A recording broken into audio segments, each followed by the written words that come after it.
Behind the Cerulean Door. Summer. Vlog. Part 1. Uploaded June 20th, 2024. Video transcript. Hey, guys. Cassie here. Today is the first day of my songwriting retreat. I've just arrived at the cabin and absolutely love it. I'm so excited to bring you along on this summer journey with me. This cabin is exactly what I need. A quiet little place to write some new songs and finally finish the ones I started during our tour. And you guys, just look at this place. There's a forest, there's a lake, and there's literally nobody else for miles. Well, maybe more like a few hundred meters, but still. And here's the cabin. Doesn't it look cozy? I mean, sure, on the outside, it's a bit worn down. The landlord said he just inherited it and hasn't had enough time to fix it up. But guys, the main treat is inside. Let me show you, okay? Here we are. I love this rustic wood paneling and the floors. And, oh my God, these windows, they're huge. So much light. I didn't expect a cabin this far north to have such big windows. But I guess the original owners mostly used it in the summer. Though there's a really lovely fireplace too. But I have no idea if it still works. And drum roll, please. Here's the star of this humble abode. This old, trusty, upright piano. You guys, I'm so happy I found a cabin with a piano. There's just something special about writing music on a real acoustic instrument. It feels so much better than any electronic keyboard. It's like the older the instrument is, the more stories it has to tell, you know? But I did bring my portable MIDI keyboard, just in case. This piano is probably way out of tune, but I'll try to fix it. I think I'm gonna set up my laptop right here on this coffee table so I can put some mics near the piano and record my songwriting sessions. Now, here's a small kitchen area. There's running water and everything, and I've already stocked the fridge. Gosh, these windows. Can you imagine how nice it's gonna be to make a cup of coffee in the morning and just sit here, looking at the lake? Anyway, let's get on with the tour. Over here, we've got a door to what I'm guessing is a storage room, or maybe a shed? Not sure. But look at this color. What do you call it? Teal? Or cerulean, maybe? We should totally paint our studio back home this color. I really like it. But in any case, it's locked. The landlord said he doesn't even have a key, so I guess we have a little mystery on our hands. Okay, and here's the bedroom. Not much space here, and I can barely stand straight in this corner, but it's so cozy. Kinda like a hobbit hole. I've started unpacking already. Sorry for the mess. Now, let's go check out the lake. Oh my gosh.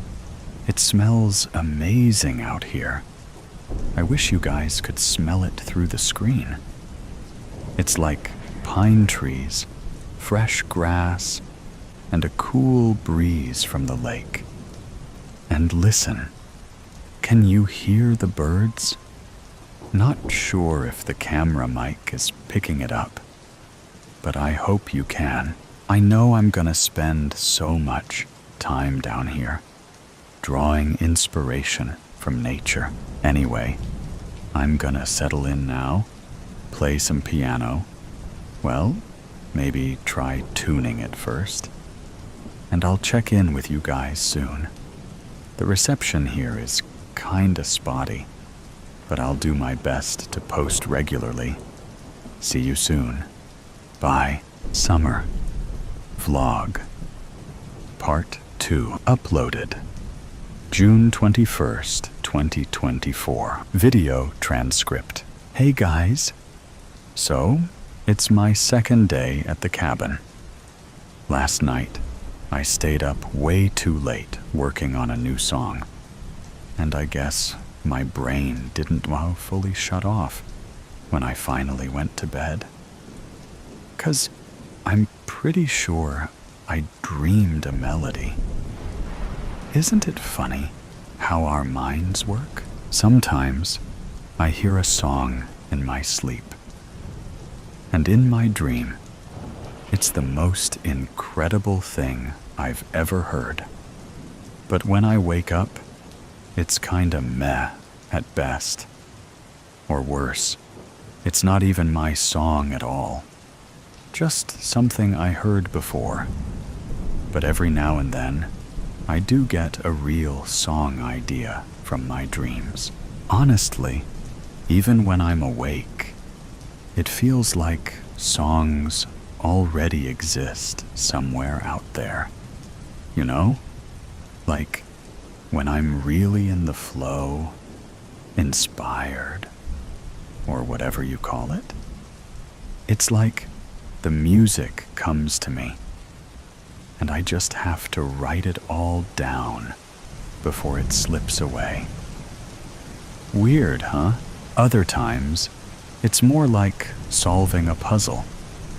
I have all these pieces. I just have to figure out where they fit. And when I find the right spot, it just falls into place. Maybe there's a place where all the songs and stories live, and we're here just to write them down. Who knows? Anyway, enough of my rambling. I tuned the piano as best I could. A couple of keys are still slightly off, but I didn't want to push it and risk breaking something. It's good enough for now. All right, I'm gonna go write down some new song. You guys have a good one, and I'll check in with you soon. Bye. Summer Vlog Part 3 uploaded June 23rd, 2024. Video transcript. Okay, guys, this is weird. Remember how I said I dreamed of a melody? Well, now I'm not sure it's just a dream. I've been hearing this melody in my sleep every night, and last night I woke up, but the song didn't stop. I still could hear somebody or something humming it. It was really soft, but it was definitely there. I tried recording it, but my mic didn't pick up anything. Just background noise. I swear, I'm not making this up. This song, it's so beautiful, so full of longing, but it gives me goosebumps, and not entirely in a good way. And the weirdest part? It's like it's stuck in a loop. It just ends abruptly and starts over, like it's forgotten how it ends. And now it's stuck in my head. Oh, wait. I'm so stupid. I definitely didn't get enough sleep. Here, Let me sing it for you. Then, now you see what I mean, right? It's like it's missing its ending. Anyway, maybe it's just my brain doing weird musician stuff.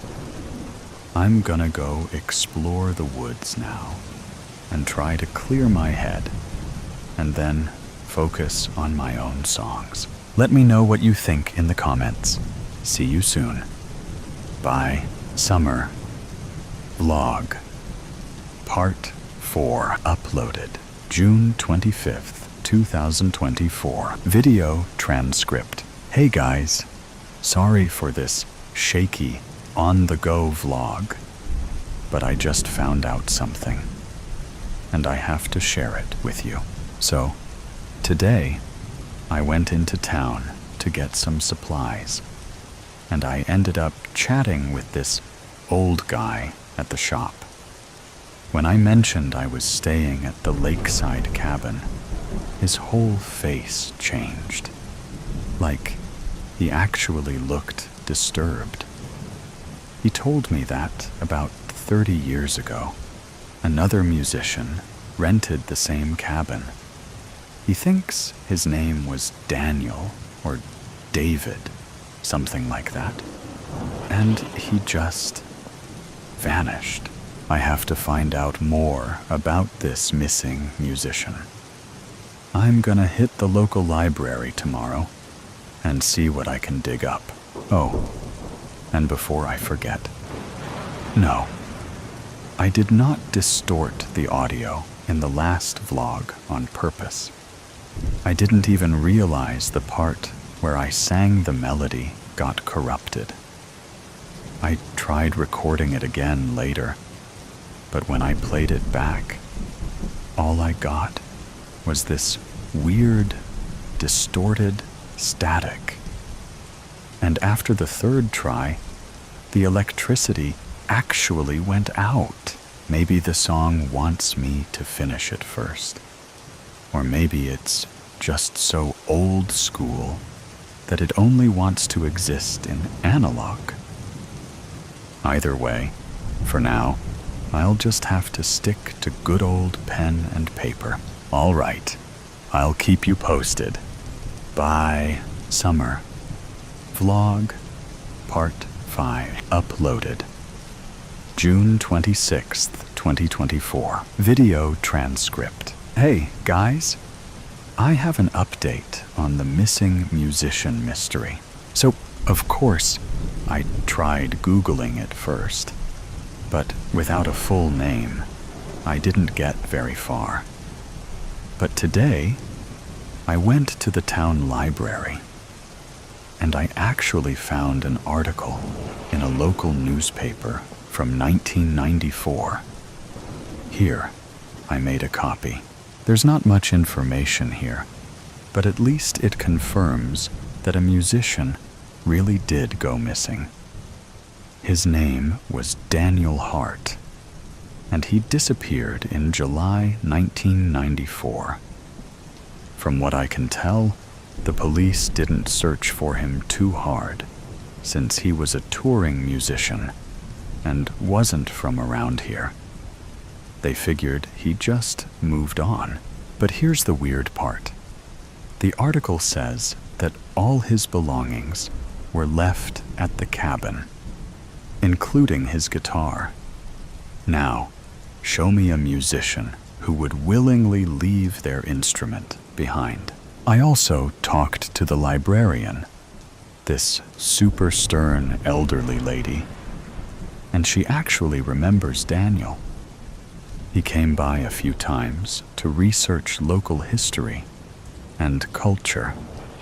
She told me he always seemed to have his head in the clouds, and I think when I was leaving, the lady mumbled something like musician's curse, but I'm not totally sure.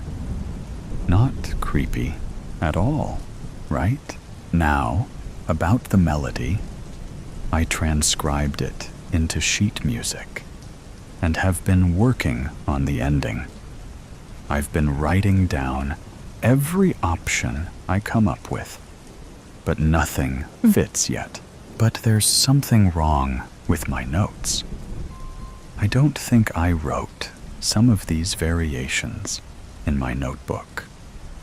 I remember the versions I had in my head, but on the page, they're different. I don't know. Maybe I screwed up and made a bunch of mistakes when I wrote them down. Or maybe I'm just going crazy, like some of you suggested in the comments. It looks like my handwriting, but it's hard to tell with just the do and lines in the notation. And these cadences feel more than just incompatible with the main melody. They feel wrong, almost sinister. Honestly, the fact that I don't remember composing them freaks me out even more than Daniel's connection to the cabin. Summer Vlog, Part 6, uploaded June 28th, 2024. Video transcript. Guys, look. I just noticed this page sticking out from under the locked door. I swear it wasn't there before. Let's see. Oh, wow. It's the song. But, there are a couple more bars added at the end. It looks old. And the handwriting isn't mine. Do you think it's Daniel's? Geez, how is that even possible?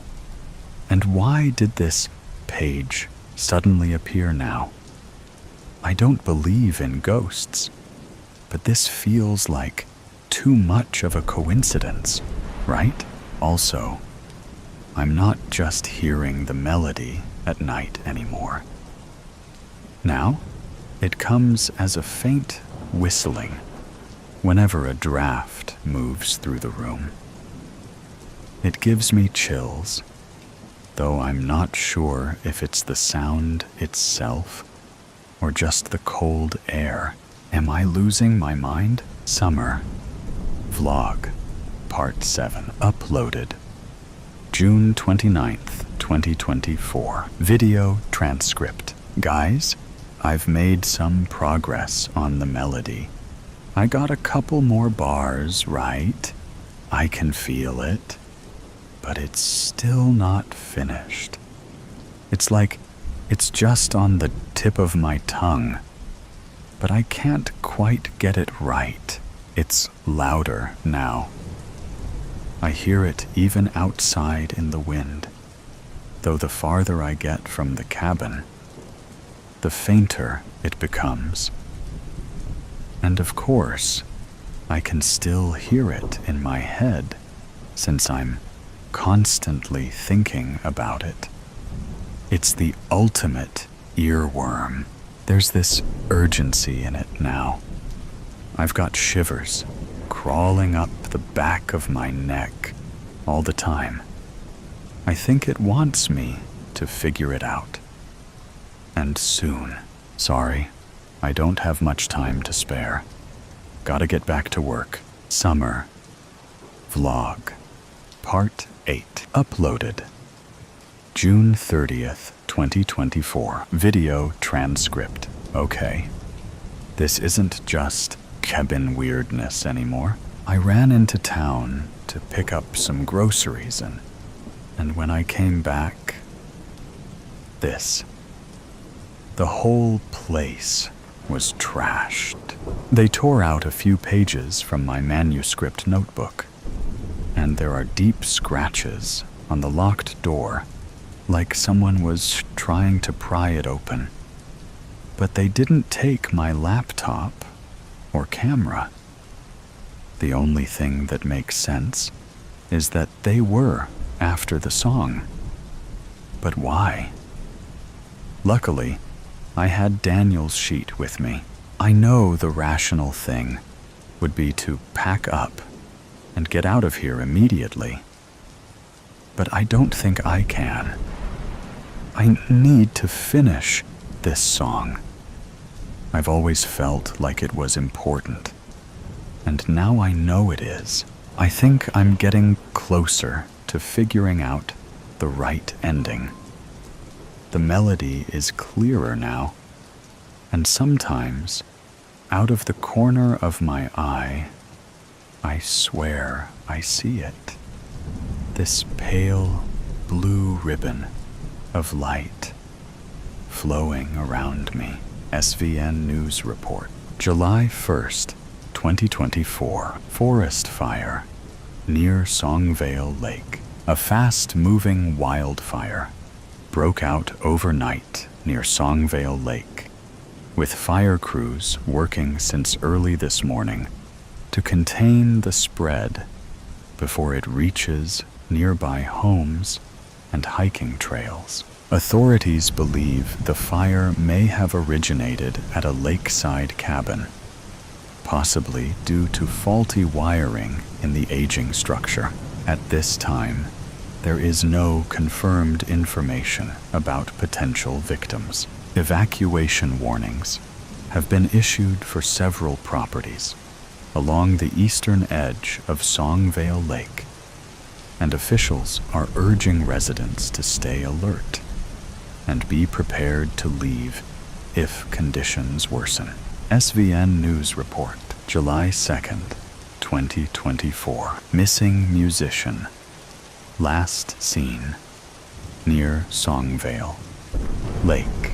Authorities are searching for Cassie Reed, a 29-year-old musician who was last seen in the town of Ridgepoint, just a few miles from Songvale Lake, the day before a fast-moving wildfire broke out in the area.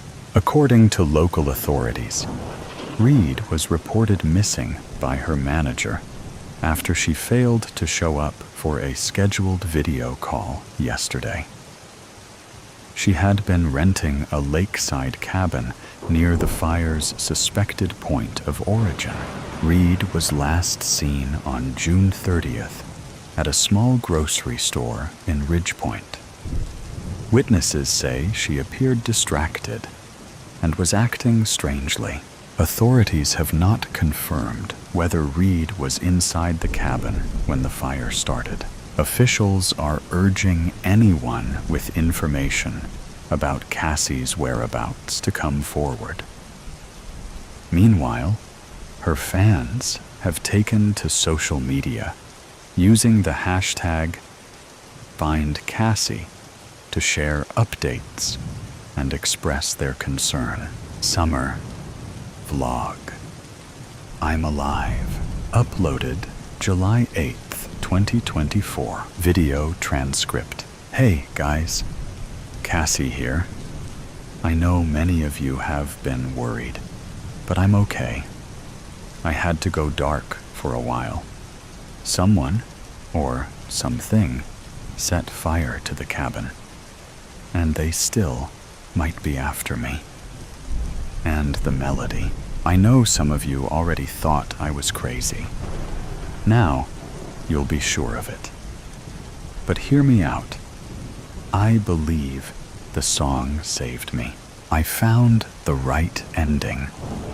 I know the whole song now. It happened just a couple of hours before the fire. The moment I played the melody from start to finish, I heard a creak. The cerulean door opened. Inside, there was a room filled with old instruments, flutes, violins. I think I even saw Daniel's guitar. And there were cassette tapes, too. There were many more musicians before me, or Daniel. I don't know what happened to them, but many of them tried to write this same song. I found heaps of sheet music in that storage room, all in different handwriting. Some pieces were definitely the same song, with variations of the last part, though not many were finished. What's interesting is that some of them felt right to me, even though they were different from my version. maybe the ending isn't just about fitting the song. Maybe it's about reflecting the person writing it. And there were other songs, completely different ones, each with variations of their own. I don't know what that means yet, but I believe this song holds some kind of benevolent power. A protection spell, maybe. Something that keeps a darkness at bay. A darkness that's been trying to destroy the song and anyone who tries to finish it. I think all those creepy feelings I had were coming not from the song itself, but from that darkness trying to scare me away. And when I finally finished the song, it got really, really mad. I must have dozed off while going through all that sheet music. But I woke up to the melody whistling under the eaves. It was so loud and piercing, like a siren. That's when I smelled smoke. The cabin was on fire. I grabbed as many pages of music as I could reach and ran to the living room to get my laptop. But everything was already on fire. I couldn't get to the door. Luckily, those huge windows made a great escape point, and then I just ran. Now I'm safe. And the song is too. I can record it now. I'm not sure if it's because it's complete or because that dark power doesn't stand in the way anymore. But I still have so many questions. I have so much research to do to fully understand what it all means. So I'm going to disappear again for a while. But I will leave this song with you. It's out there now, everywhere you can listen to music. And I think it's important that as many people as possible hear it, sing it, remember it. This song matters, and I'm going to find out why. Wish me luck. The Yellow Truck. Man, $6 for an ice cream sandwich? Highway robbery. Jack squinted at the menu, slapped crookedly on the side of the bright yellow panel truck. Perry's Ice Cream. Everyone had a restaurant on wheels these days. Knockoffs of famous characters grinned back at him with their dead eyes. He knew the actual products would be a deformed, melted version of the picture, and he found the irregular eyeballs and melting smiles to be unsettling. A nice, plain ice cream sandwich would hit the spot. "Excuse me. Hello." Though the sliding sales window was open, Jack saw no sign of a vendor, even though the speakers puked out a chiptune version of La Cucaracha at top volume. "Are you going to take my money or what?" The chill from the freezers seeped out from the window. Jack leaned in a little further, noting the container of ice cream sandwiches that could be easily opened from his vantage point. He looked as far into the truck as he could see, then checked over his shoulder to see if he had an audience. The neighbors could be so nosy. With no one in sight, Jack quickly snaked his hand into the window, opened the container, and grabbed hold of a coveted ice cream sandwich. "Should have been doing your job, ice cream man," he mumbled as he walked back to his house, mouth full of ice cream and perfectly soggy cookie.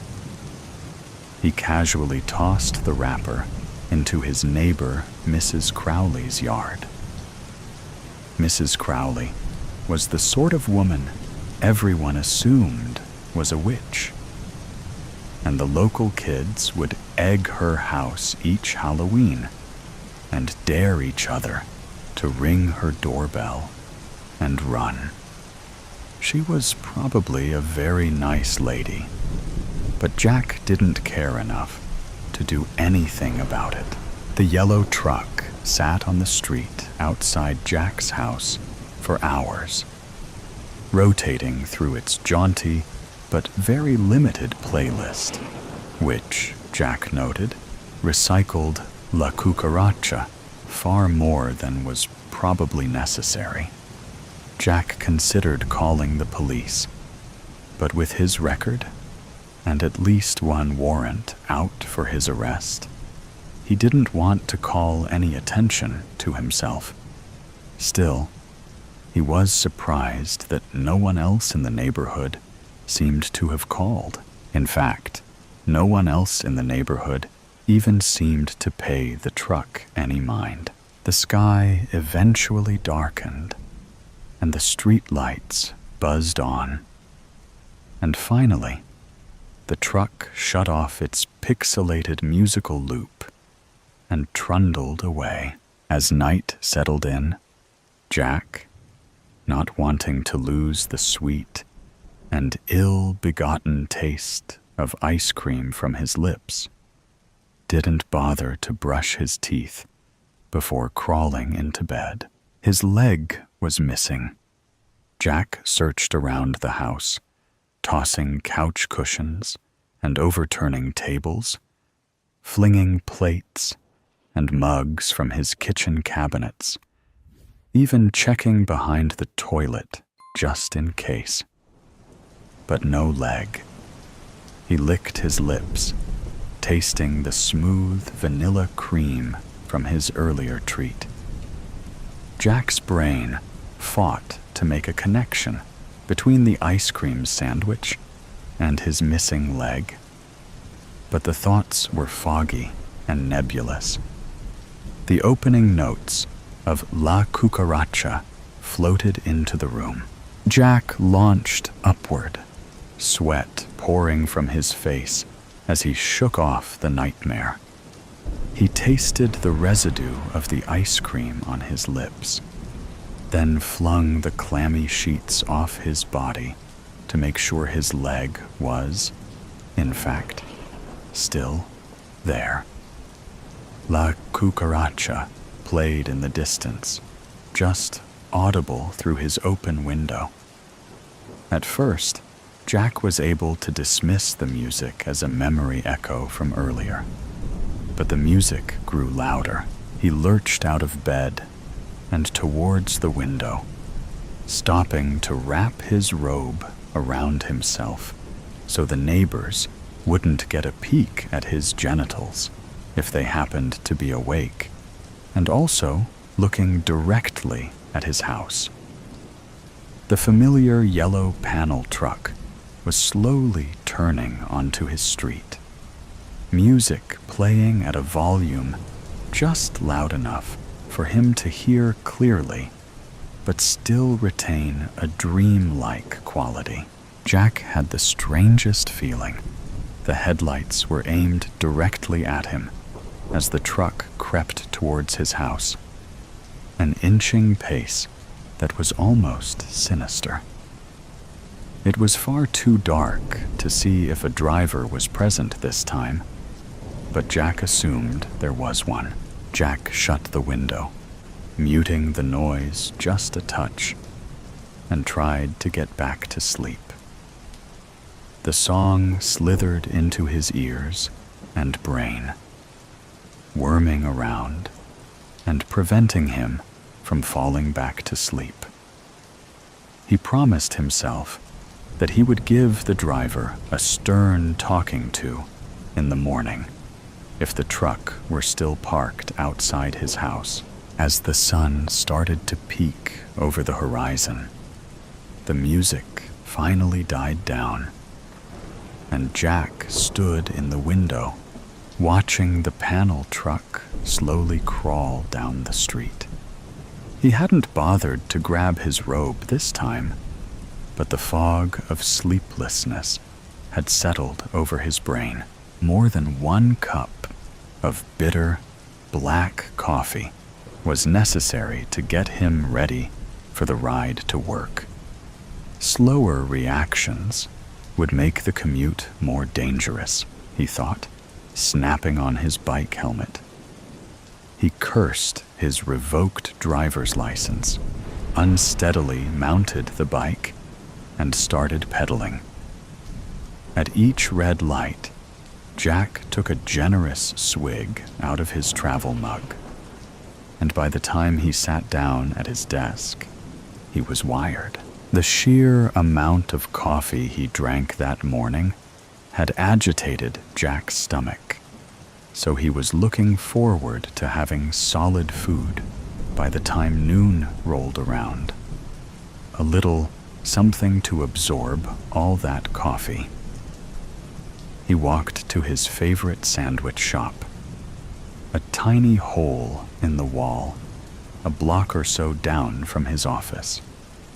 It was a checkered tablecloth affair, plus an easily accessible tip jar and an oblivious cashier, so he almost always broke even. The welcome bell chimed merrily as Jack opened the door, but the chimes didn't stop when the door closed. He paused, listening, then realized the notes formed a song. La cucaracha increased in volume, steadily, and Jack was too busy frowning at the noise to notice when the hostess greeted him. Sorry.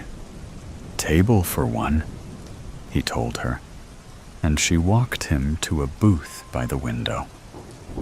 Jack started to sit, but realized he could see the bright yellow panel truck pull awkwardly into the parallel parking spot directly in front of the diner. He sprang back, an odd fear clawing at his chest. Maybe a different table, he said. The hostess shrugged and pointed him to a table near the kitchen. Jack slumped down in a chair that still let him see out the window. The menu, still as maddeningly crooked as before, was fully visible from this vantage point. And Jack noted that though the sales window was open, no one was manning the counter. So Jack couldn't shake the feeling of being watched as he ordered his lunch, chewed, drank, wiped his mouth with his flimsy paper napkin, paid at the counter, helped himself to the tip jar, and walked out the door. Every move soundtracked by the tinny tunes pumping out of the truck's speaker. No one had approached the counter to buy an ice cream the entire lunch hour. His muscles relaxed as he walked back to his building. The more the music faded with distance, the better he felt. He hadn't even noticed he was so tense. Jack rolled his neck around, rotated his shoulders, and was just about to reach the automatic doors to his office when he heard it again. The 8-bit notes of La Cucaracha increased in volume behind him, and he swung around, fists raised and heart beating rapidly. His boss, who had been walking up immediately behind him, backed up. "Whoa! Whoa! Jack!" Treating Jack like a panicked horse had, presumably, his boss's desired effect. And Jack put his fists down. "What's got you all spooked? Bad sandwich?" His boss chuckled, and then breezed past Jack into the office. Still on the sidewalk, Jack caught a flash of yellow down the block. He didn't wait to see the truck this time and rushed inside. Jack was waiting, rather impatiently, to cross the street on his way home when a shiver ran up his spine. He looked over his shoulder, and his stomach seized. The yellow ice cream truck was also in line at the stoplight, just 3 car lengths away. It wasn't playing the music, but Jack thought he could hear it all the same. Jack wasn't completely sure that the truck was following him specifically as he cycled through the neighborhood, but with each turn, he became more and more convinced. The truck kept a slow speed and stayed a modest distance behind his bike, far lower than the posted speed limit. He stopped at the cluster mailbox at the top of his street, mostly to check the mail, but also to see if the ice cream truck would keep driving. The truck slowed to a halt a few yards from the mailboxes, the staccato sounds still aggressively worming its way into Jack's brain. Jack fiddled with the mailbox key and took an unnecessary amount of time inspecting each piece of mail, even the junk. But the ice cream truck still didn't move, and Jack stared directly at the driver's side of the windshield. It was so tinted that he was still unable to tell if anyone was in the driver's seat at all. He flipped the bird, just in case, and got back on his bike. As he started pedaling the short distance to his house, the truck started following again, a few houses down from his own. Jack heard the truck accelerate. His heart thumping, he quickly looked back to confirm that, yes, the ice cream truck was speeding up and heading his way. He checked his surroundings for a safe place to duck behind, but only Mrs. Crowley's rose bushes offered any sort of protection. He darted towards the bushes, abandoning his bike and hurling himself into the roses in one semi-graceful movement that would have made a movie stuntman proud. The thorns bit into his skin, and one scratched dangerously close to his left eye. The truck had missed him, but Jack heard the screech of brakes.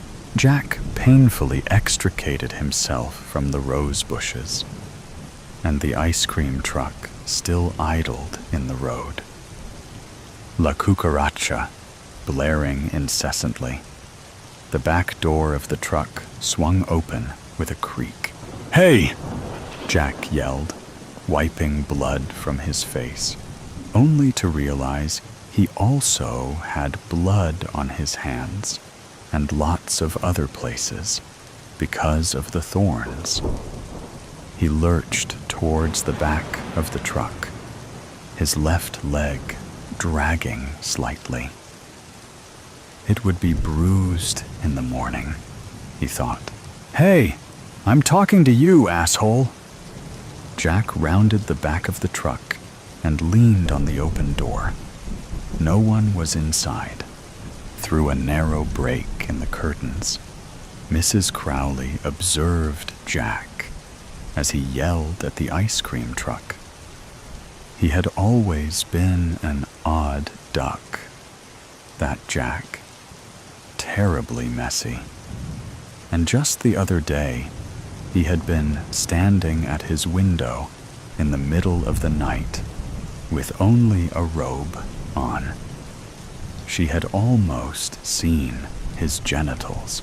Mrs. Crowley couldn't make out exactly what Jack was yelling, but she imagined it was full of swearing.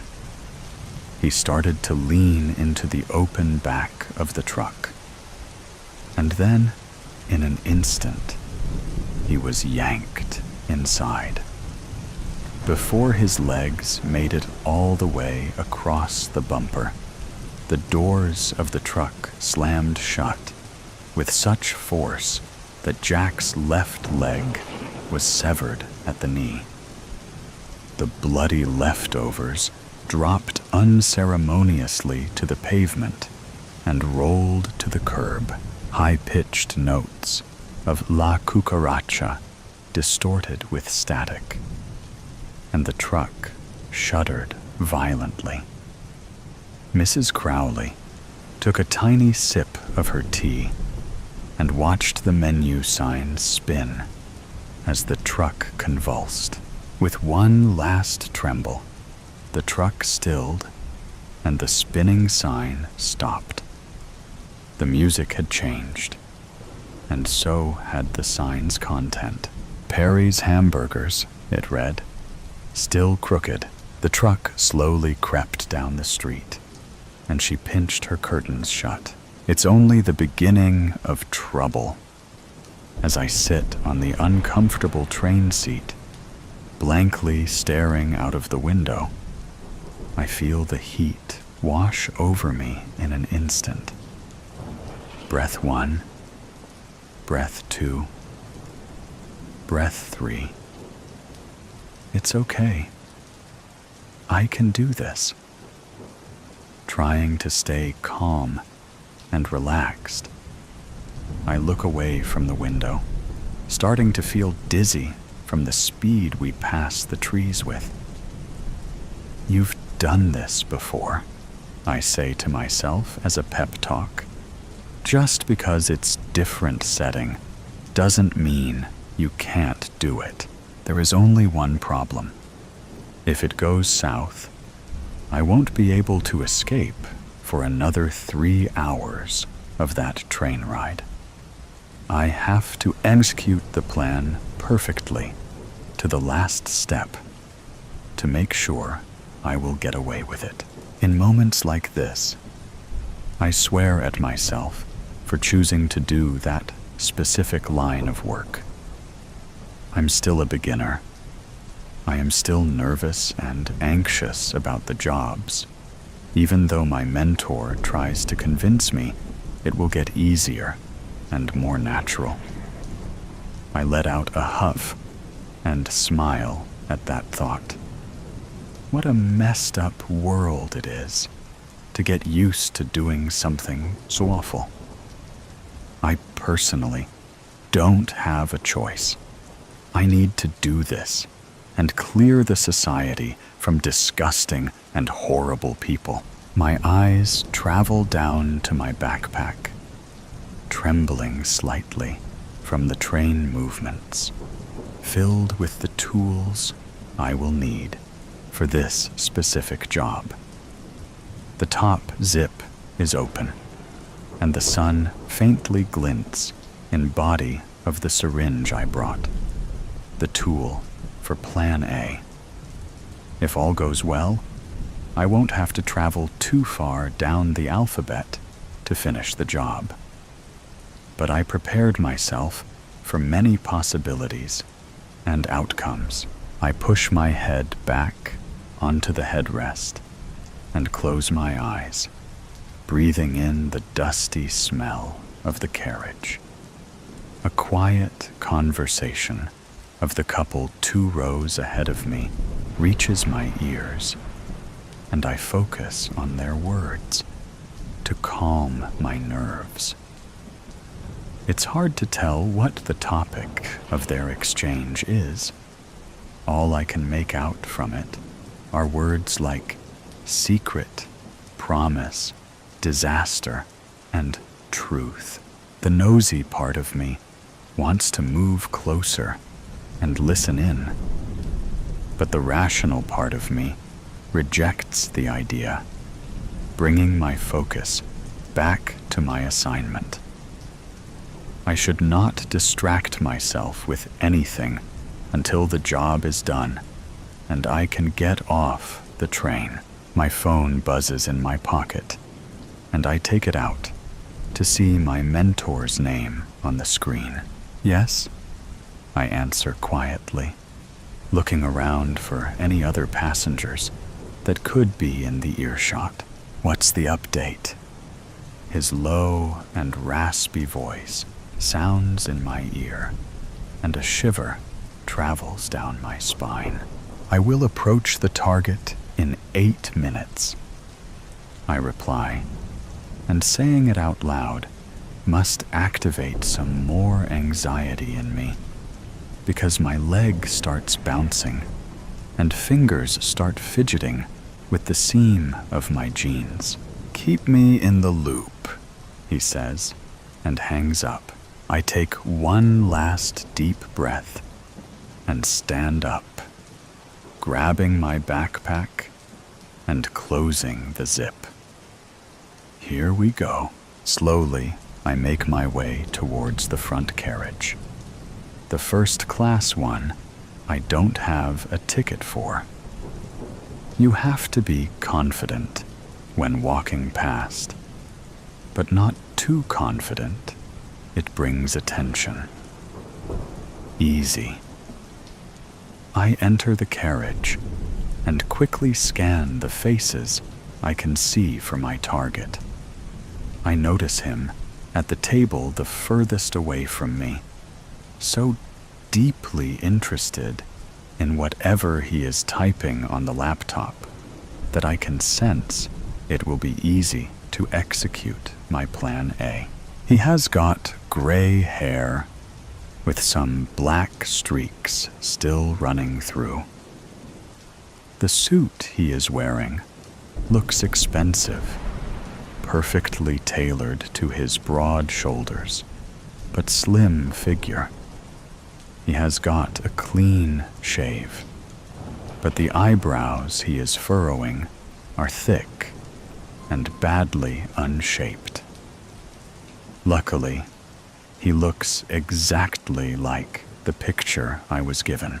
The fact that he has a laptop on the table and a drink next to it is a slight inconvenience. I wouldn't want to damage his laptop in the first part of the process, as he may not be as forgiving for me to move to the second stage of the plan. My movements have to be even more careful now. I cannot afford to make a mistake here. I shuffle my backpack and tilt it to the right side, which is where the tables are. As I slowly make my way towards the end of the carriage, I intensely calculate the angle I have to use to not cause too much trouble. My target's laptop is by the window side of the table, as is he, still furiously typing on the keyboard. His wine glass is placed to his right, almost at the edge of the table, which means my best move is to knock it away from him and his laptop. I swallow hard, take another deep breath, and head to the door that lead to the next carriage. As I am about to open it, I turn to my right and push his glass off the table. Oh my goodness, I am so incredibly sorry, sir, I say nervously, trying to keep my voice slightly higher pitched than my natural one, and I take some tissues out of the side pocket of my backpack. He swears and closes his laptop. How the hell can you be so clumsy? He's angry. I can hear it in his voice. It must have been a nice glass of wine.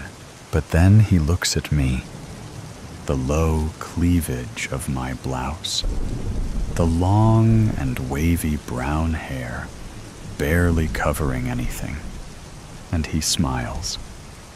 The frustration from his face is gone. Sir, please, I will buy you a new drink, I promise.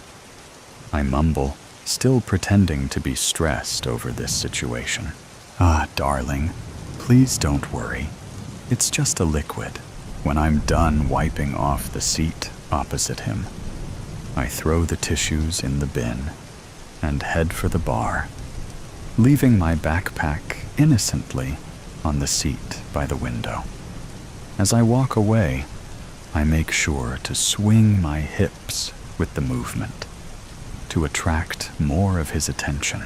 With the wine replacement in my hand, I walk back to the table and smile innocently at my target. He smiles back at me, probably thinking he got lucky I came across him. I know what he does when no one is looking, to what atrocities he lowers himself when he is not pretending to be a highly respected businessman. And I also know that my silly outfit and clumsiness made him incredibly happy. Wipe this smile off your face, you monster. You have no idea what's coming. I sit on the bench I just wiped off and push my backpack under the table, right by my legs. My name is Cassie, I say, and gently bat my eyelashes at him. I hope I didn't spill any wine on your gorgeous suit or very expensive-looking laptop. I chuckle nervously, waiting for his reaction. Well, Cassie, I think you just got lucky. Nothing seems to be damaged. I look at the table behind the laptop. Actually, there may be a little left here. Please, let me... I lean to my backpack under the pretense to get the tissues, and with them, I take out the syringe and place it on my lap. After wiping the invisible stain off the table, I smile at my target again. Thank you for being so understanding. Of course. Before he says anything else, I stab his thigh with my unassuming weapon, and his eyes open wide. What did you just do? Shh, I say in my normal voice, and watch him slowly drift away. Have a nap, sir. Rambling Rose. I'm late! Life always passes over me. I'm late is just another phrase for situation normal. Absolutely fluffed up. Did you put in your application, Rosie? An unnecessary question, probably motivated by a sense of duty. I give my usual frown and grimace, a sigh, an I don't care, but will try to appear concerned look. The office crew is sniffing each other out. They're silently musing on the expected unfairness, their anticipated realization of failure, judging nepotism or brown-nosing from each participant. Jones, from service and repair, has been studying his policies. Gretel has finished her Certificate 4 in admin. Will is confident and also disgruntled because he has been at the WAM desk for 3 years and feels he deserves the promotion. Georgia has made coffee for the PA to the director every day for the last 2 months, and today has homemade chocolate brownies. The bright young things wander confidently, secretive, holding clipboards, adjusting their ties and hair clips. It's a yearly raise of $20K, and not to be ignored. But I most studiously ignored it. The primitive yearning for some freedom has snared its unrealistic teeth right into my IT life. Hell, I don't even know what the word means. I haven't read Jack Kerouac, but sense that this might be one of life's moments when Kerouac isn't just a writer. Kerouac is where I want to be. Pens, wads of reports, tea bags, coffee bags, a banana already populated with several tiny Drosophilas, laptop charger, some screwed up piece of something, possibly a chocolate wrapper. Everything into the locker. Close the door tightly before anything falls out. There may be war once the position is filled.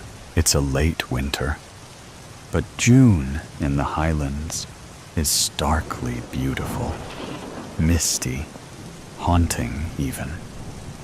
The trains have all left, and I park my red Subaru into a free parking lot. The sky is an empty gray slate, and the new moon barely lights the smooth concrete platform. I walk carefully to the graveled exit, look into the darkness, and start walking beside Highway number 1. Nobody would know if I am man or woman, as my hair is tucked into a black beanie. Nobody will try to stop for me, and I swagger, trying to look dangerous and unwelcome. My wind jacket is old and barely covers my hips. My tracky Dax, gray, also old. Just another vagabond itinerant wandering the roads. I step purposefully, too quickly, and slow myself. The journey, not the destination, I say. The crunch of the gravel beneath my rubber-soled gym shoes is satisfying. Each step releases its perfume of rain, oil, and petrol. I breathe its nourishment like a 4-year-old who has escaped from the front yard onto the street for the first time. A dog howls and then barks, and the cars gradually dissipate. At some point, I realize I am alone, even from any flow of traffic. It is 11 p.m. I have been walking for 3 hours. I breathe even more deeply. The air has chilled. A faint silhouette of bushland lines the horizon, and a small window twinkles somewhere on a hillside. As I walk, this small, friendly light disappears behind a ridge. A kookaburra announces something. It's time we all just went to sleep now. I will keep walking. I will keep walking until I want to stop. More hours pass by as I contemplate the stiffness in my calves, the ache in my arches, and the spots where my jacket does not cover my legs properly. The sky has started to reveal stars, hundreds of different-sized lights, satellites drifting through them. Betelgeuse and Sirius, Pleiades, Orion's belt, familiar sky landmarks that are warm to the touch. Homey reminders that I am not completely out of my mind. Excitement suddenly makes me look up and revel in the starry expanse. Some loose barbed wire behind a ditch at the side of the road looks promising, and I duck through it. I am starting to feel tired. An irrigation ditch with straight sides has been carved into the bare landscape, its straight sides starkly incongruent with the rocky outcrops and overgrazed land. A breeze has started up, and snow must have fallen in the mountains as the wind is cold. I lie carefully in the ditch, careful not to wet my shoes, marveling at the convenience of a raised bed, however hard. Staring into the skies, I think, this is where I should have an epiphany. But what will it be? I am a traveler, a nomad, a gypsy on the road. This is where enlightenment and realization comes from. The cold is biting deep, and I cover spots alternatively when the pain gets too much. First my knees, then my torso, but never everything all at once. Looking imploringly into the stars, I let all sense of self leave me, my mind floating into that vast canopy. The cold makes me feel a bit sorry for myself, and I feel not just alone, but lonely. I think I slept, my icy dreams interspersed with awkward rearranging of the useless wind jacket. The romance of my zero-gravity bed, just a cold, hard slant with pointy pebbles pressing into my back and hips, a crackle of nearby dried grass, the swoosh of saltbush being brushed past, a movement so close that I lose my breath in terror. I jolted awake. Was this near where those hitchhikers had disappeared? What if there was a man with a hatchet studying me, waiting for me, a gun, an intent to harm me? My heart was in my ears, and I breathed noiselessly, trying to stop breathing so fast. I sink into the hard clay. Just another boulder. Nobody here. After a half hour of immobile silence, it seemed that the killer would have moved by now. But I slowly lifted my chin to survey what was behind me, above the ditch, expecting any moment my life could be taken from me. A snort in my ear, and a scuffle from all around where my head lay. A dozen sheep were startled from where they had been staring at me. They stood back, gazing at the intruder, and slowly backed off. I was safe. The sheep were my friends, my protectors.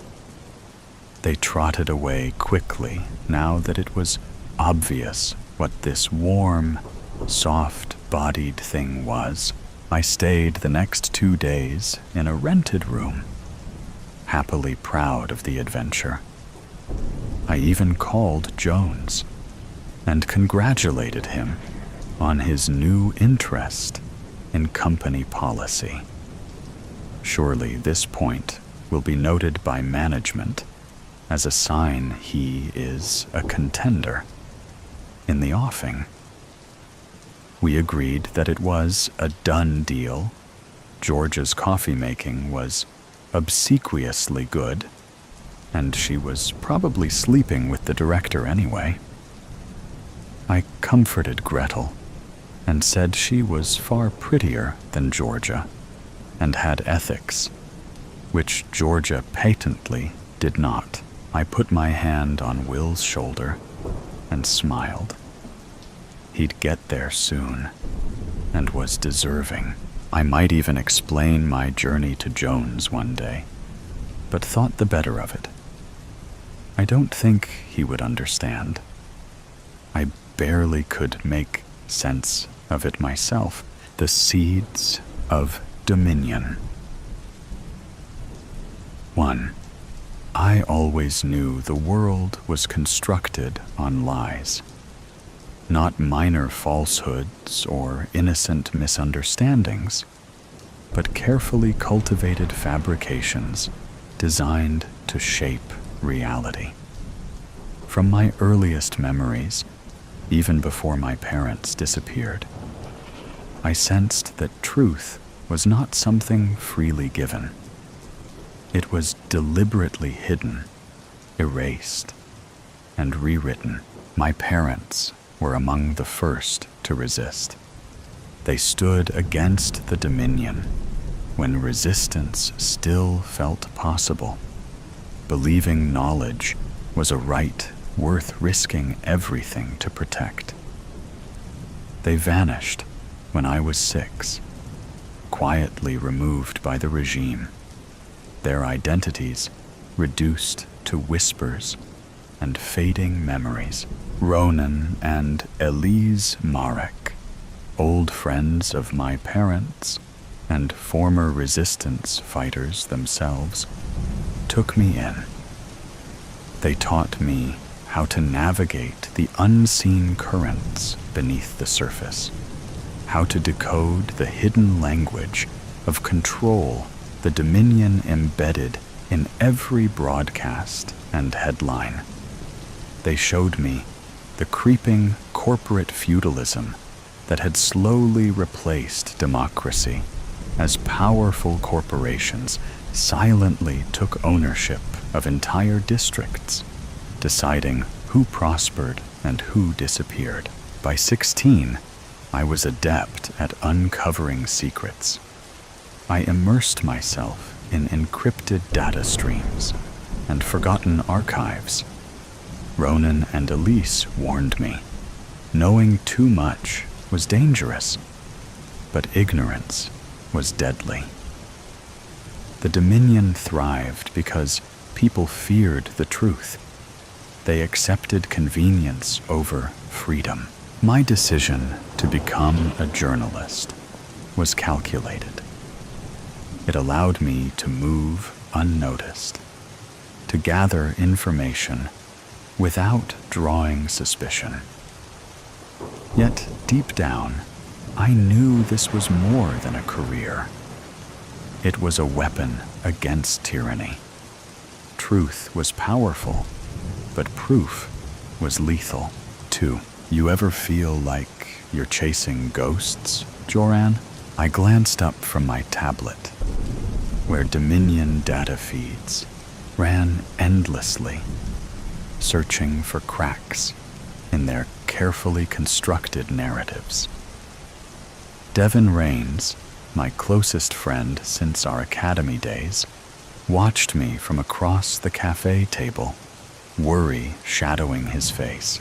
We chase ghosts because they're the only thing the Dominion fears, I replied evenly. Devin's discomfort was palpable, a subtle anxiety coloring every gesture. Recently, he'd changed. He'd grown cautious, hesitant. The war's been over for years, Devin said softly. Maybe they won because no one noticed until it was too late. Now, all we're doing is marking ourselves as targets. His words unsettled me, not for their truth, but because they were spoken from fear. Devin's courage had once matched mine, his idealism unwavering. Something had shifted. What's changed, Devin? I leaned forward, lowering my voice instinctively. Surveillance was everywhere, hidden in plain sight. He hesitated, eyes flicking nervously to the security camera mounted near the ceiling. There's a new list, he whispered. It's not for criminals or dissidents. It's for people who question too much. It's called the inquiry list. I understood immediately. A blacklist was straightforward. Immediate punishment or exile. The inquiry list was something darker, insidious. It marked you for isolation, slow erosion, and eventual disappearance. You're on it, I stated flatly, watching him closely. He nodded slowly. We both are. A silent understanding passed between us. Devon was frightened, and fear made people dangerous. Still, I wasn't about to stop. Not now, when the stakes had finally become clear. 3. Devon disappeared within days. His presence simply ceased. No messages, no records, no traces. Just silence. I pursued answers with relentless determination, hacking into secured archives, whispering in underground circles, piecing together fragments of his fate. Each revelation deepened my dread. The Dominion Protocol wasn't coming. It had arrived. Our world was now governed by rigid conformity, loyalty, measured in unquestioning obedience. Citizens weren't people. They were assets, evaluated for their utility, discarded when inconvenient. I stared numbly at the evidence on my tablet. Democracy hadn't merely been undermined. It had been methodically dismantled. Devon wasn't dead, not physically. He had been absorbed, transformed into something compliant and controlled. 4. I knew when they would come. Patterns were easy to spot if you paid attention. Increased drone patrols, subtle shifts in daily broadcasts, neighbors becoming suddenly distant. It was all carefully staged. When the knock finally came, I was already on the move. Out through the fire escape, down silent alleyways, navigating shadows with practiced ease. My heart pounded, but my breathing remained steady. Panic was a luxury I couldn't afford. The train station loomed ahead, my gateway to the industrial underground. Passengers waited silently, their faces blank, eyes fixed firmly forward. I slipped onto the platform just as Dominion enforcers emerged, their armored presence imposing and inevitable. Joran Vale, the voice sent a chill down my spine. Not the enforcer's voice, but Devon's. I turned slowly, dread twisting inside me.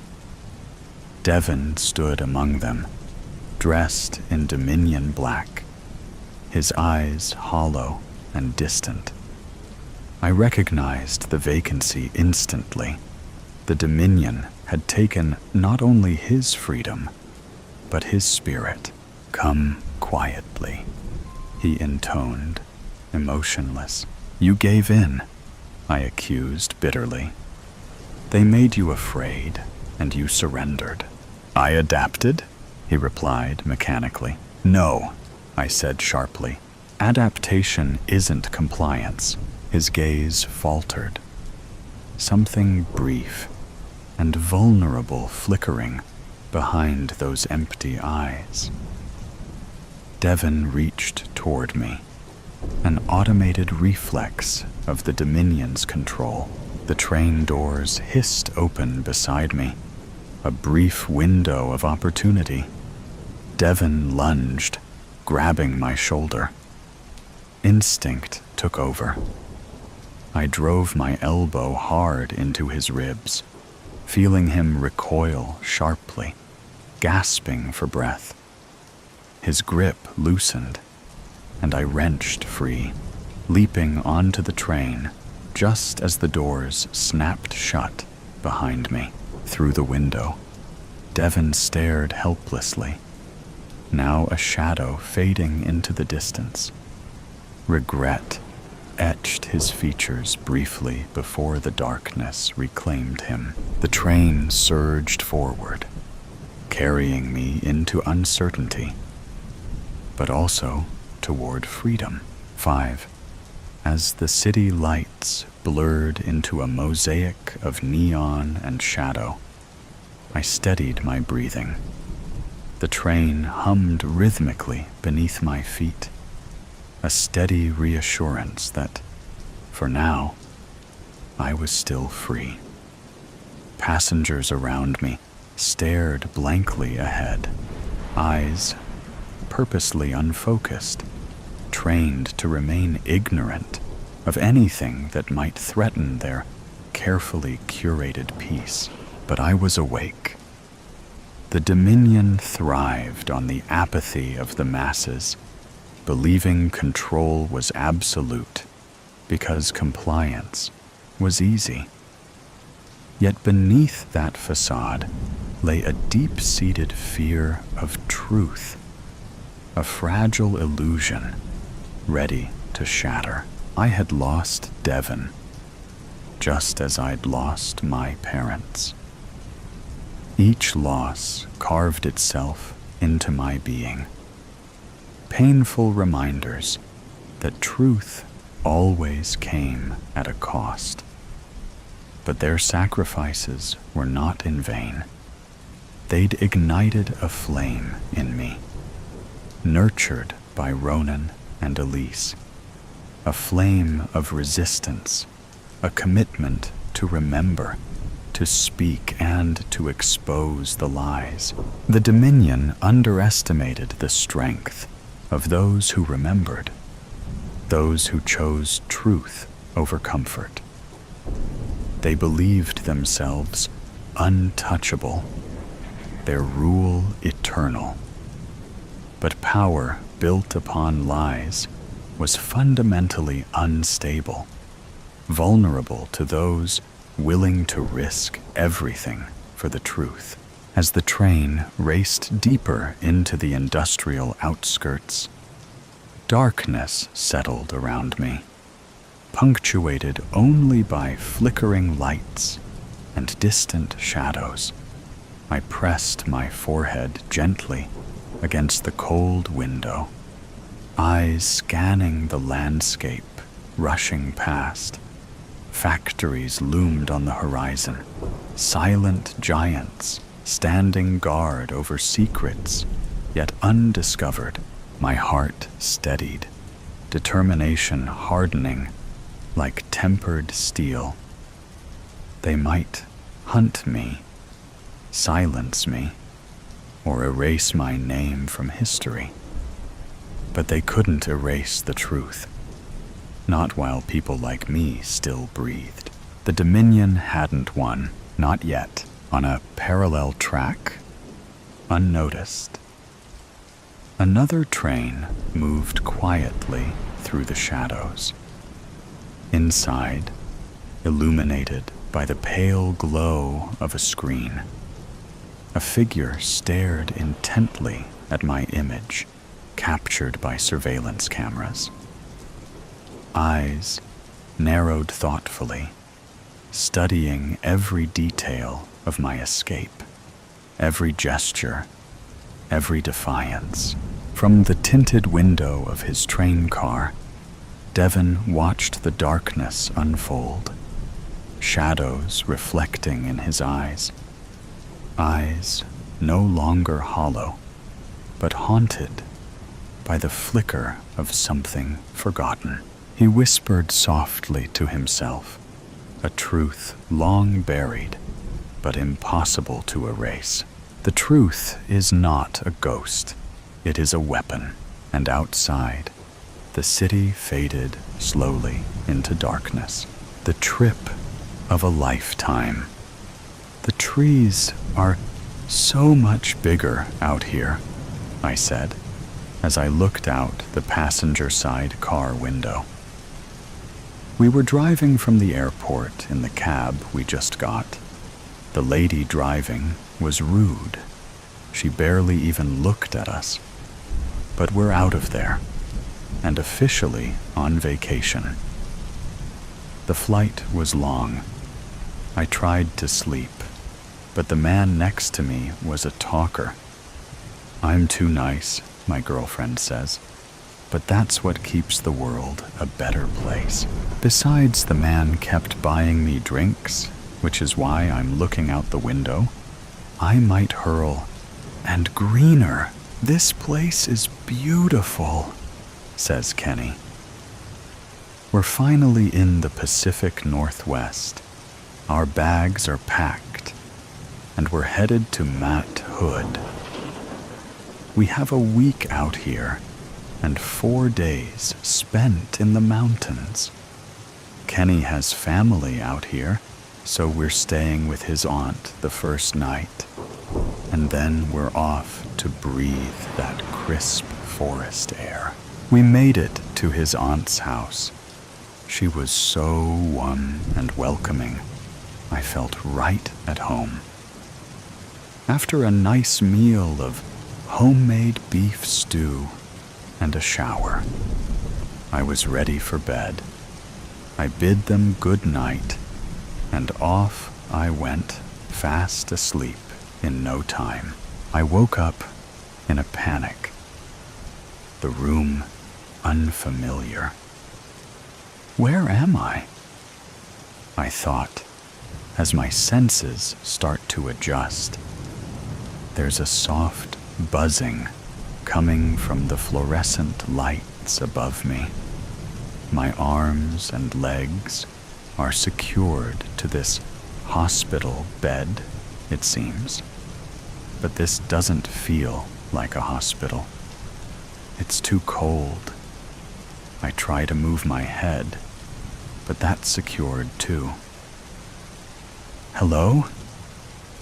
I call, but no answer. Hello. Again silence. Suddenly a man is standing above me. He covers my mouth as I go to scream once more. Shut up! They'll know you're awake. And then they'll make you forget. You mustn't forget. It's not safe. Run! Something pokes me, and I'm out again. I awake in bed, extremely well rested. It's 6:00 a.m. What a crazy dream, I thought, as I smelt the coffee. I jump out of bed and run to the kitchen, where Kenny's Aunt Gloria is standing in her long silk lavender-colored nightgown and matching slippers. She seems so frail, yet strong and intimidating at the same time. A soft smile forms as she bids me good morning. Ken's not up yet, but you're more than welcome to join me for some bean water, she says with a chuckle. I follow her outside to the patio. The air is fresh and moist, the coffee warm and delicious. You can see the sun glisten off the morning dew as the birds sing their welcome to the day. It sure is nice of you to let us stay here, I say. Kenny and I have been planning this trip for a while now, and I'm so excited it's finally happening. You two boys, be careful out there. I hear stories all the time about hikers going missing in those woods. These aren't like the mountains you have on the East Coast. These are real mountains, inhabited by really big creatures. I'm sure you've heard of Bigfoot. She says. I chuckle. Ha, Bigfoot, please. He's just a myth. If Bigfoot is real, then I hope I see him. He'll take a photo and become rich. Gloria shook her head and looked deep into her coffee, almost as if she was trying to see the bottom of her cup through the black liquid it now held. Like I said, just be careful, please. It's now 10 a.m., and we are on our way to the mountain. Gloria let us use her car since she doesn't drive anymore. She's 75 now, and hasn't driven since she was 70, and got lost driving home. They found her a day later, parked in a parking area 15 miles from the house. We made it to the mountain after about 2 hours of driving, and we couldn't wait to get on the trail. As we loaded up our packs, Kenny and I discussed our route, where we would stop for water and lunch breaks, where we would camp, and which streams we will pass, so we know where to collect water when we get low. All said and done, the trail up and down the mountain shouldn't take more than 3 days, but we're taking it slow since we haven't done a mountain of this caliber before, so we planned for 4 days. We're hiking Timberline Trail. It passes 3 major landmarks and has snow runoff year-round, so finding water shouldn't be a problem. In total, it's just over 41 miles. We're all loaded up and ready to start our hike when I realize I left my trekking poles at the airport. They must have fallen out of my pack. Just find a stick on the hike. It'll serve the same purpose, says Kenny. I mock him, but I know that's what will happen. Easy for you to say. You didn't forget anything, but he did. The compass. Well, how are we supposed to know where we're going now?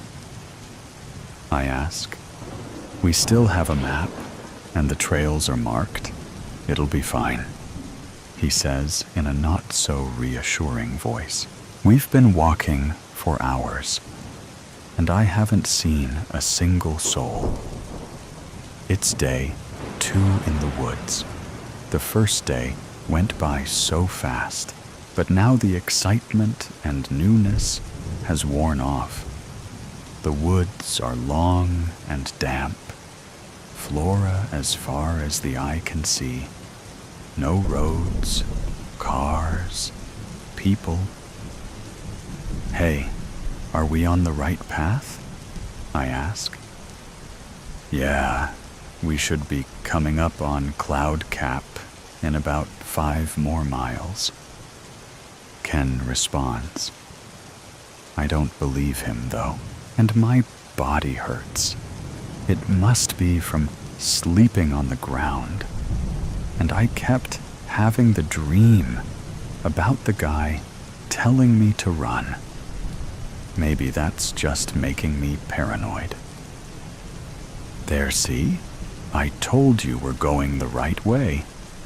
That must be Cloud Cap Inn, exclaimed Ken. As I stumbled over the hill, I saw what appeared to me as an abandoned shack in the middle of the forest. I don't think that's it, I yell, but Ken was already sprinting towards the front door. I call first shower, he yells as he enters the doors. I approach the building cautiously, examining the weathered cedar shakes, the broken shutters hanging from the windows. How is this place still in business? I thought.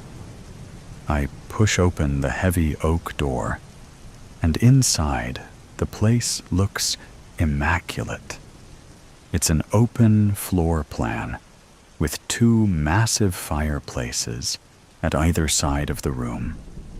The carpet covers the hardwood floor, and drapes cover the windows. I look to the front desk. It's the man from my dream. I told you to run, he says as a loud bang comes from the room upstairs. Kenny screams, "Bang!" Then silence. I run as fast as I can up the stairs, skipping 4 steps at a time. I take a left. The hallway goes on forever. Which room did it come from? "Kenny!" I yell as I'm racing down the hallway. I hear no response. "Kenny!" Again, nothing. I ran downstairs, and there's no one around. The doors are locked, and I can't get out. I try for a window, but they're boarded up from the inside. I ran back upstairs and tried those windows, but to no avail. I'm trapped. But how? Why? Just as I ask this, I hear a noise coming from the stairs. I turn around, and there I see it. Kenny's body, 2 gunshot wounds. "It must feed," says a voice from the other end of the room. I turn to look. "Gloria?" Bang. My knee is on fire. I cry out in pain as the creature appears. I look into its bright yellow eyes, soulless and empty. Its teeth big and sharp. Lips stained with blood. Why Gloria? "Because I love him," she says, as she points the gun straight at me. "And he loves me." Bang! I fall to the ground. The world seems blurry. I see the smoke coming from the barrel of the Smith & Wesson. I see Kenny stand and take the gun from his aunt. Just as my eyes close for the final time, I should have ran. The end high-speed train. Congressman David Chen found himself where he never guessed he'd be. The dining car on the express. A high-speed train humming through the Hungarian countryside. A patchwork of browns and gray dirty snow flashed by. Abandoned Soviet-era factories passed surreal in skeletal frames, riddled with broken windows and crumbling walls. David's head pounded. Nausea caused him to sweat. He hated trains, but loved his wife, and the Prague conference was over. Just one more meeting, and then he and his wife could take a river cruise out of Budapest. Studying the wine list across from David sat Marcus Blackwood. When the waiter came, he ordered a 2016 Tokaji. The waiter paused and bit his lower lip, avoiding Blackwood's eyes. "We only have a 2018. Your boss promised the 2016, Blackwood said, stroking his precisely trimmed stubble. "I suggest you find it, or else." David noted his old friend, the Blackwood he'd grown up with, the new director of Aid Alliance, had mastered making threats. Trains have a finite quality, Blackwood mused as they waited for the wine. Once you're on them, you can't get off. David sipped water from a crystal glass. But you can change the destination. That depends on who's controlling the switches, Blackwood said.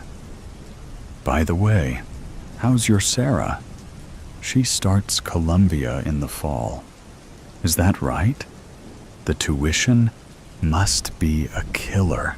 His stomach rolled over. How did Blackwood know about the Columbia acceptance letter? She's fine. Elizabeth and I are quite proud of her. I saw you with Elizabeth at the Prague conference. Vacation? Yes. Doubling up the conference with time in Budapest. Blackwood winked. And a write-off for the entire trip? Blackwood tossed his right hand. I was thinking about how we've known each other since the early days. Hell, I was at your wedding. We're warriors, you and I. Into the breach and all that. Well, this warrior is getting tired of the congressional grind. I'm thinking of not running next term. Call it quits. Blackwood laughed, his thick frame tight against his dress shirt. Say it ain't so. No, I would quit. But there's more I want to do. A few years, maybe. Then on to the speaker circuit. Or maybe a pack. The waiter returned with a 2016. We're in luck, Mr. Blackwood. He opened the wine, offered a taste, then served them both. He carefully placed the bottle on the immaculate white tablecloth. About your upcoming committee vote, Blackwood said. Aid distribution, of course, is of paramount importance. But with our audit showing only 30 cents on the dollar reaching recipients, there's some pushback we're fighting against. I've reviewed the proposal, David said. $8 billion might take some time to get through committee. Blackwood adjusted his broad shoulders and smiled, but it didn't reach his eyes. We need to think about this from the 30,000-foot view, he said. After all, think of the optics.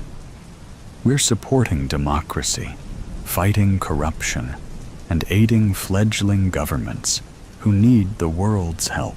The waiter refilled their wine glasses while the two men looked on. When he left, Blackwood gulped his wine, leaned into the table, and reached out to adjust David's tie. Our organization believes there's a benefit to a network of partners.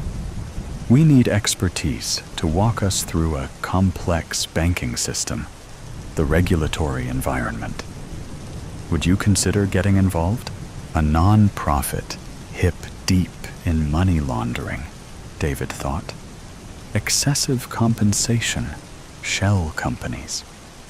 A big plunge for a guy who doesn't fudge on taxes. Never has. Never will. I'm a congressman. I can't touch this. You know that, David said. No. Your role would be legitimate, I assure you, Blackwood said. That's what the advisory board is all about. Insurance for, he chuckled, derailments. We want you as a board member after your term ends. It's just, well, in the meantime, we'd like your advice. As a friend. The dulled rush of an opposing train sped by their window. Blackwood steepled his hands in front of him. How's Elizabeth's gallery, by the way? Her art might be worth more once she's passed. Of course, that could be decades away. We certainly don't want any harm to come to her, do we? Blackwood looked down and cut another piece of his steak. David's fork froze on the way to his mouth.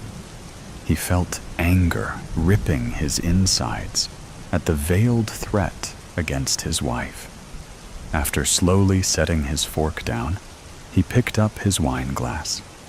His hand shook as he gripped the glass, but he gripped harder, and then harder still. The train entered a tunnel.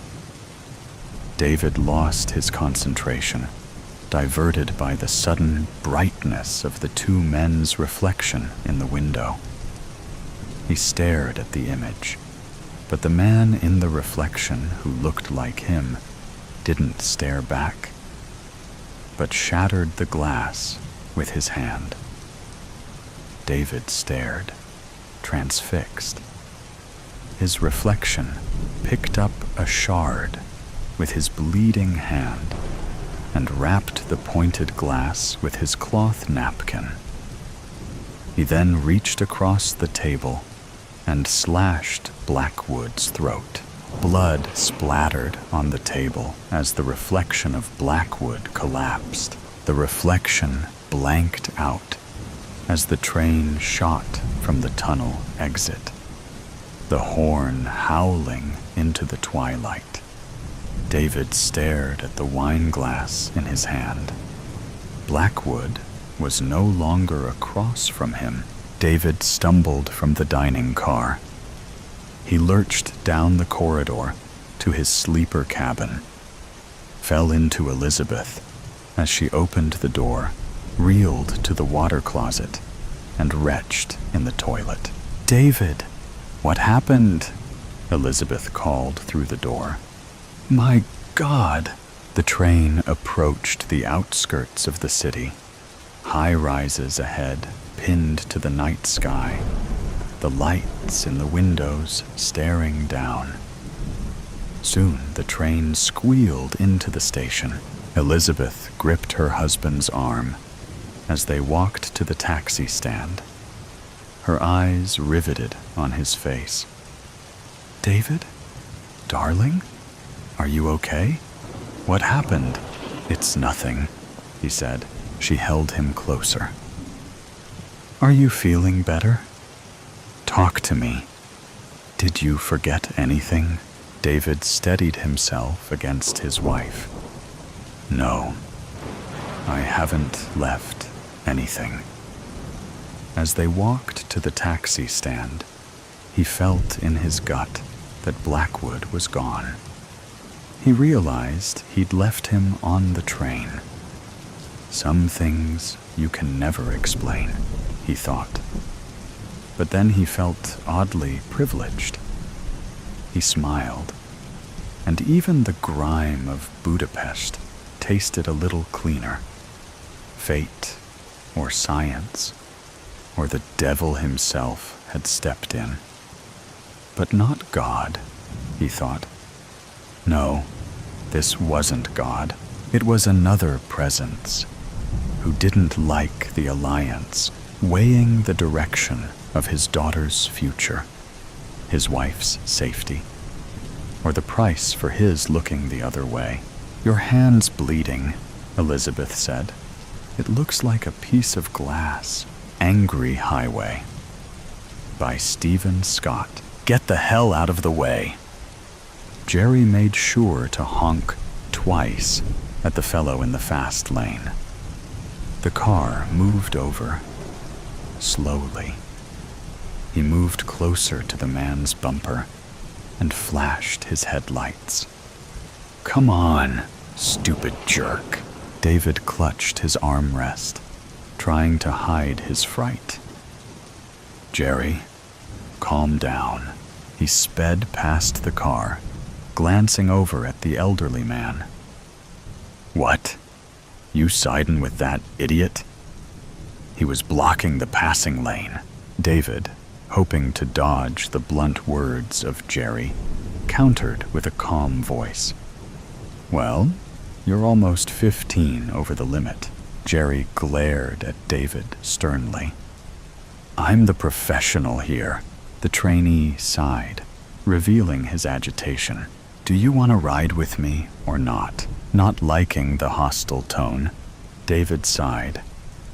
"I just want to learn the procedures." Jerry set the steering wheel between his legs, reached inside the bag, and pulled out his hamburger.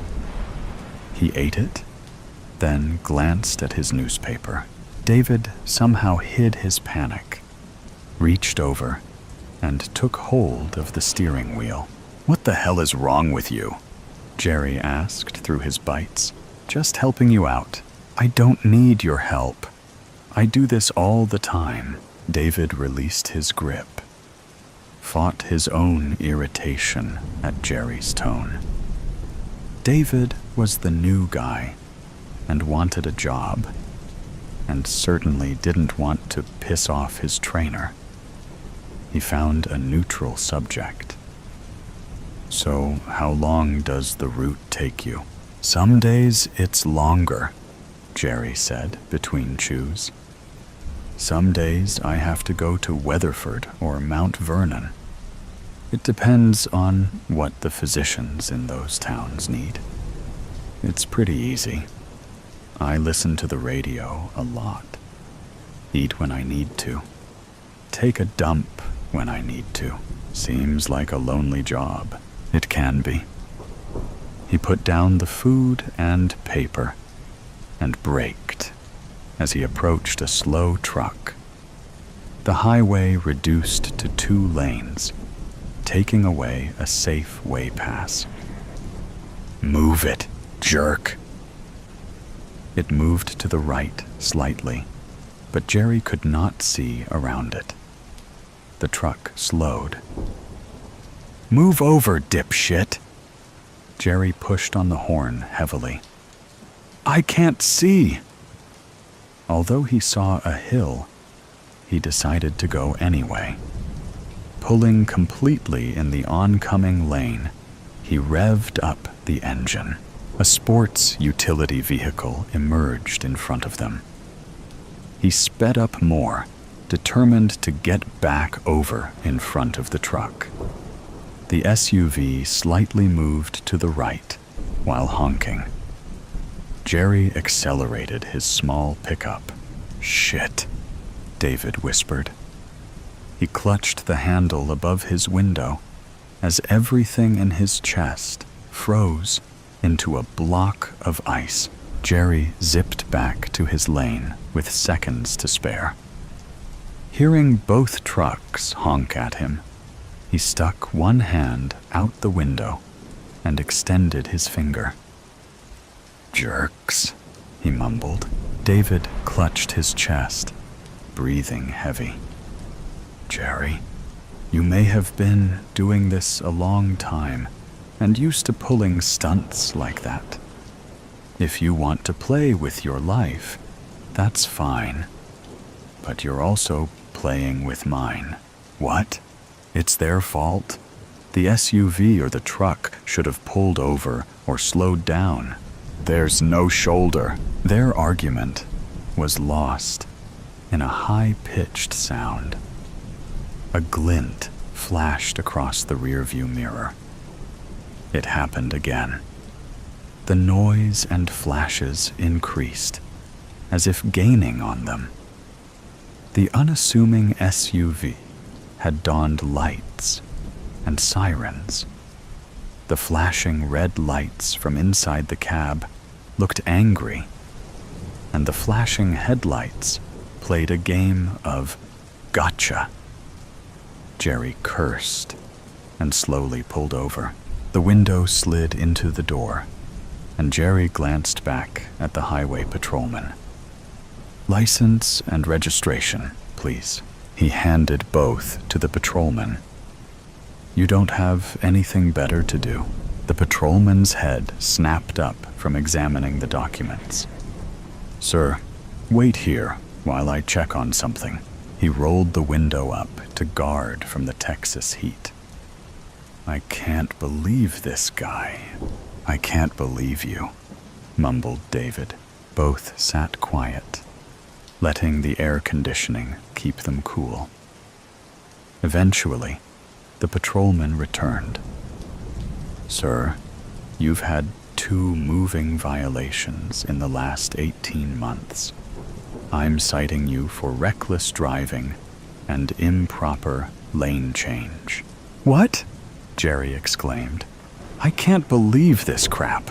Sir, according to my radar, you were doing more than 20 over the limit. You made a lane change with a solid yellow line and within a quarter mile of a hill. You endangered my life and the life of that trucker. I ought to throw this ticket away, Jerry said, while shaking it in the patrolman's face. I'd then have to cite you for littering. Drive safely, sir.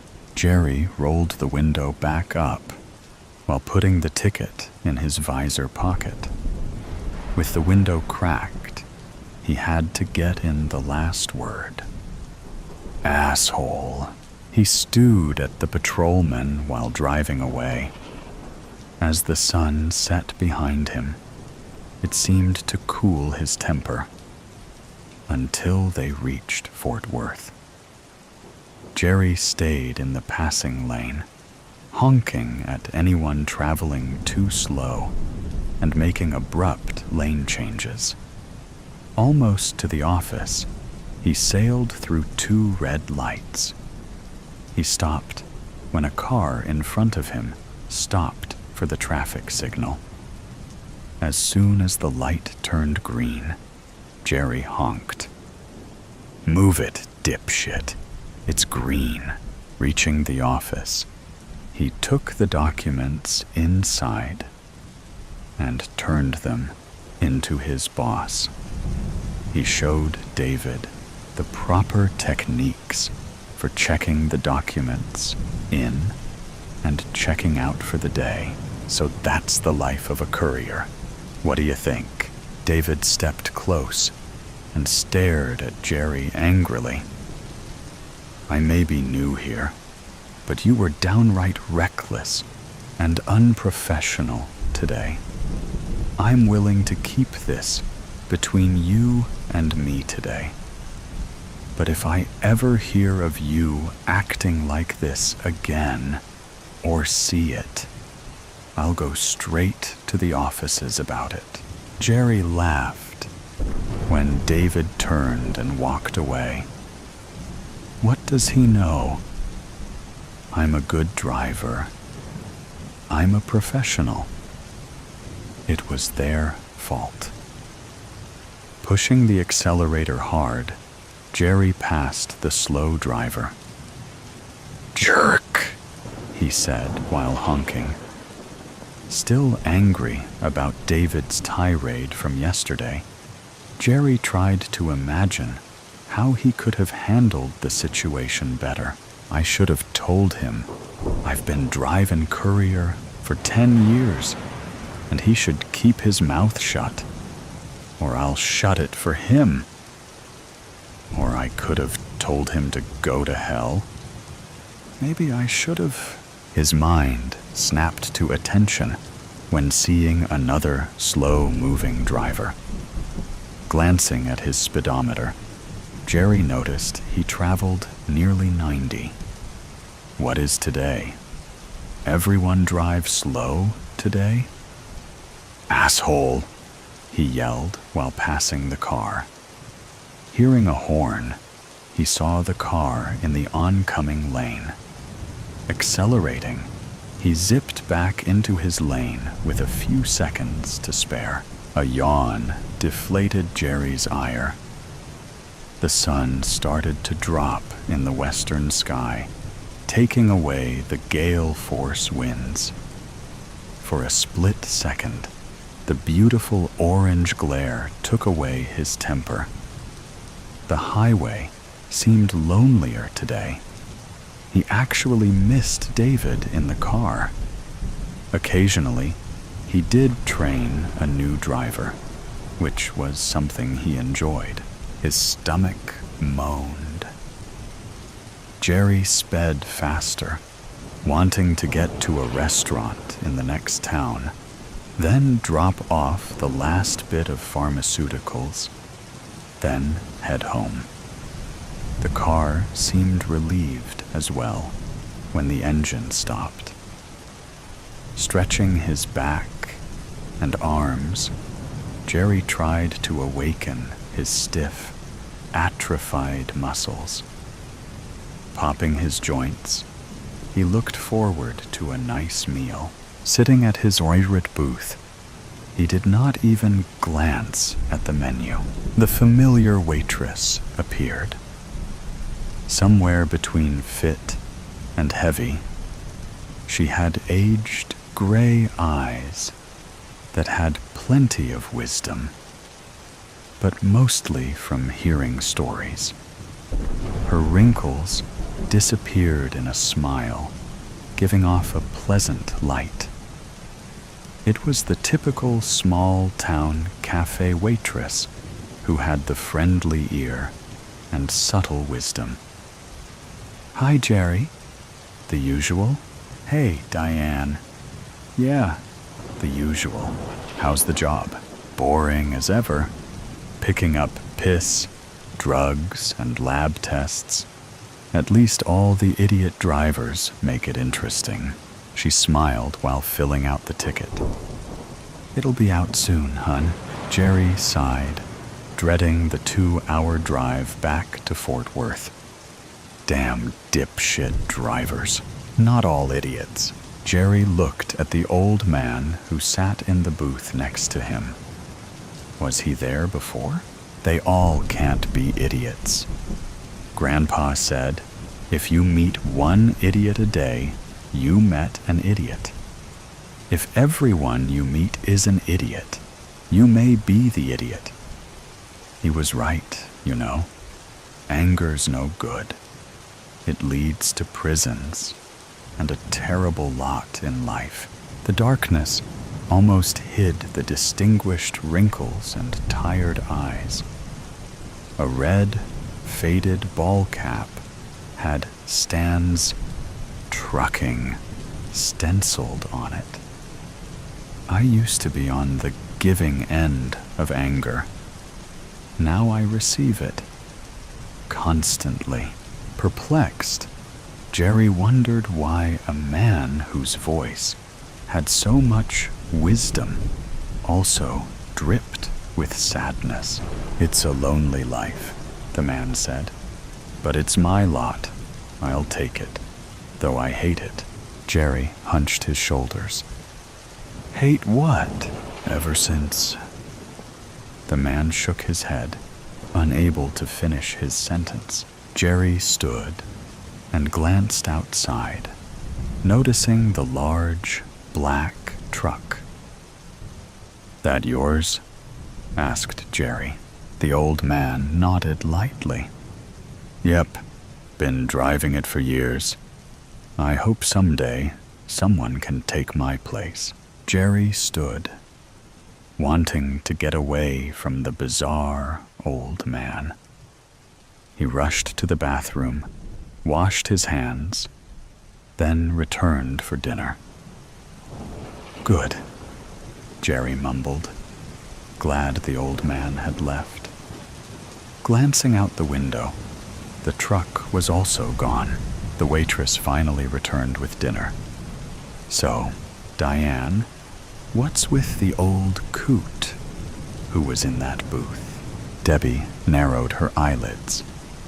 "Old man? The one in that booth there," Jerry said, pointing at it. Debbie put her hands on her hips.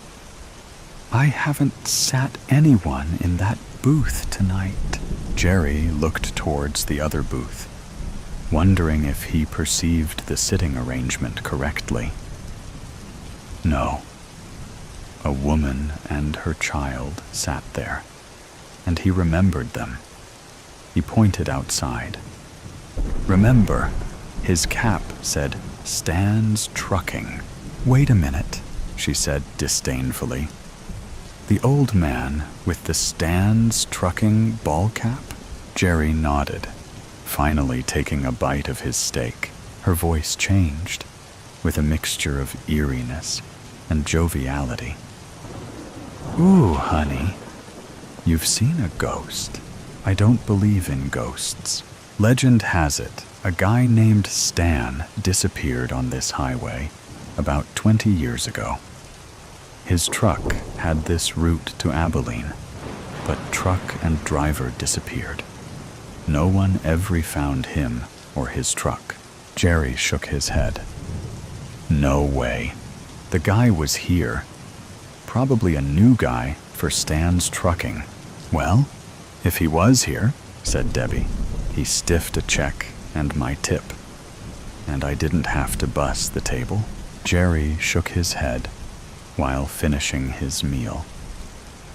A large semi sped by, spreading the dry Texas dirt behind it, along with the carbon monoxide.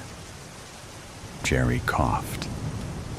Wiggling his keys, Jerry unlocked his small pickup and got in.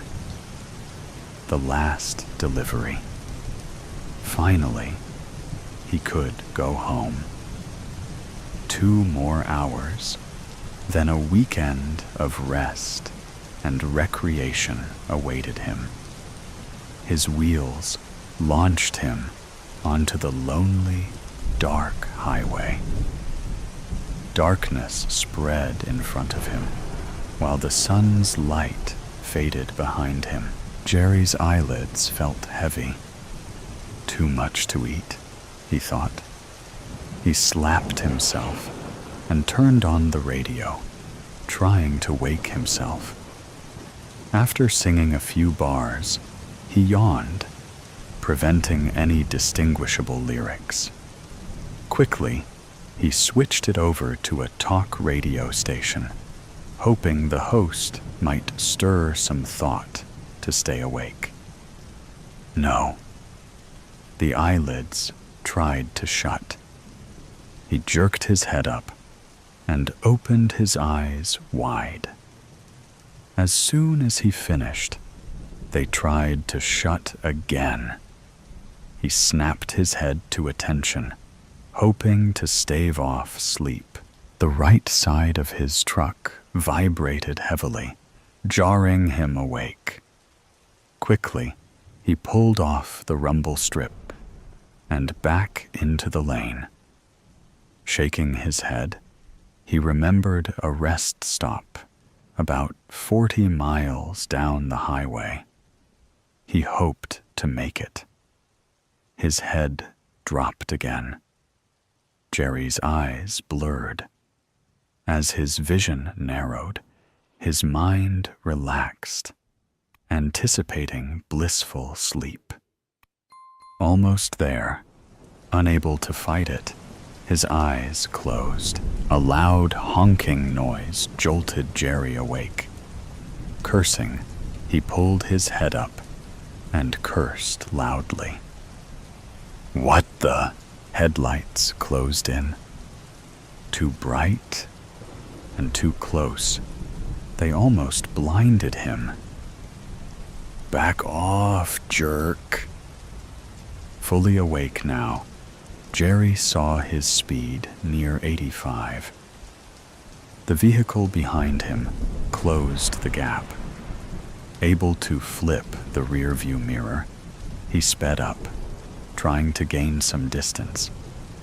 The truck continued to remain close, as if taunting him. I said, Jerry said, while tapping the brakes. Back off. The loud horn almost hurt his ears. It sounded 3 or 4 times.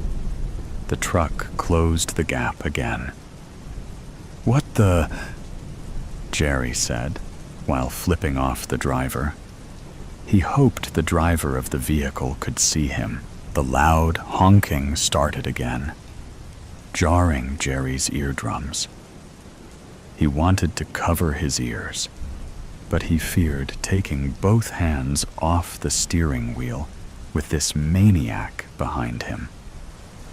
Seeing the small shoulder, Jerry pulled to the right. He ignored the annoying vibrations from the shoulder grooves. "Okay," he said, while slowing down. "Go ahead and get around me." The vehicle also pulled over, maintaining a close distance to Jerry's bumper. "What the?" He glanced ahead, seeing nothing in the oncoming lane. "It's clear, you idiot. Get around me." The horn resounded again, bellowing louder, as if releasing anger or sheer malevolence. Suddenly, an empty feeling tried to drag his chest down.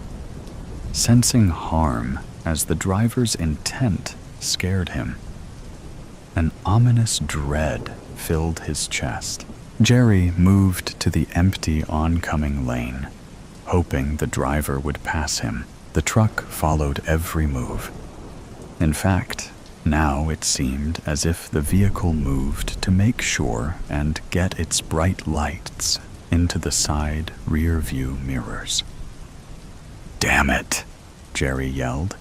"What the hell is your problem?" He moved back to the correct lane, only to be followed again.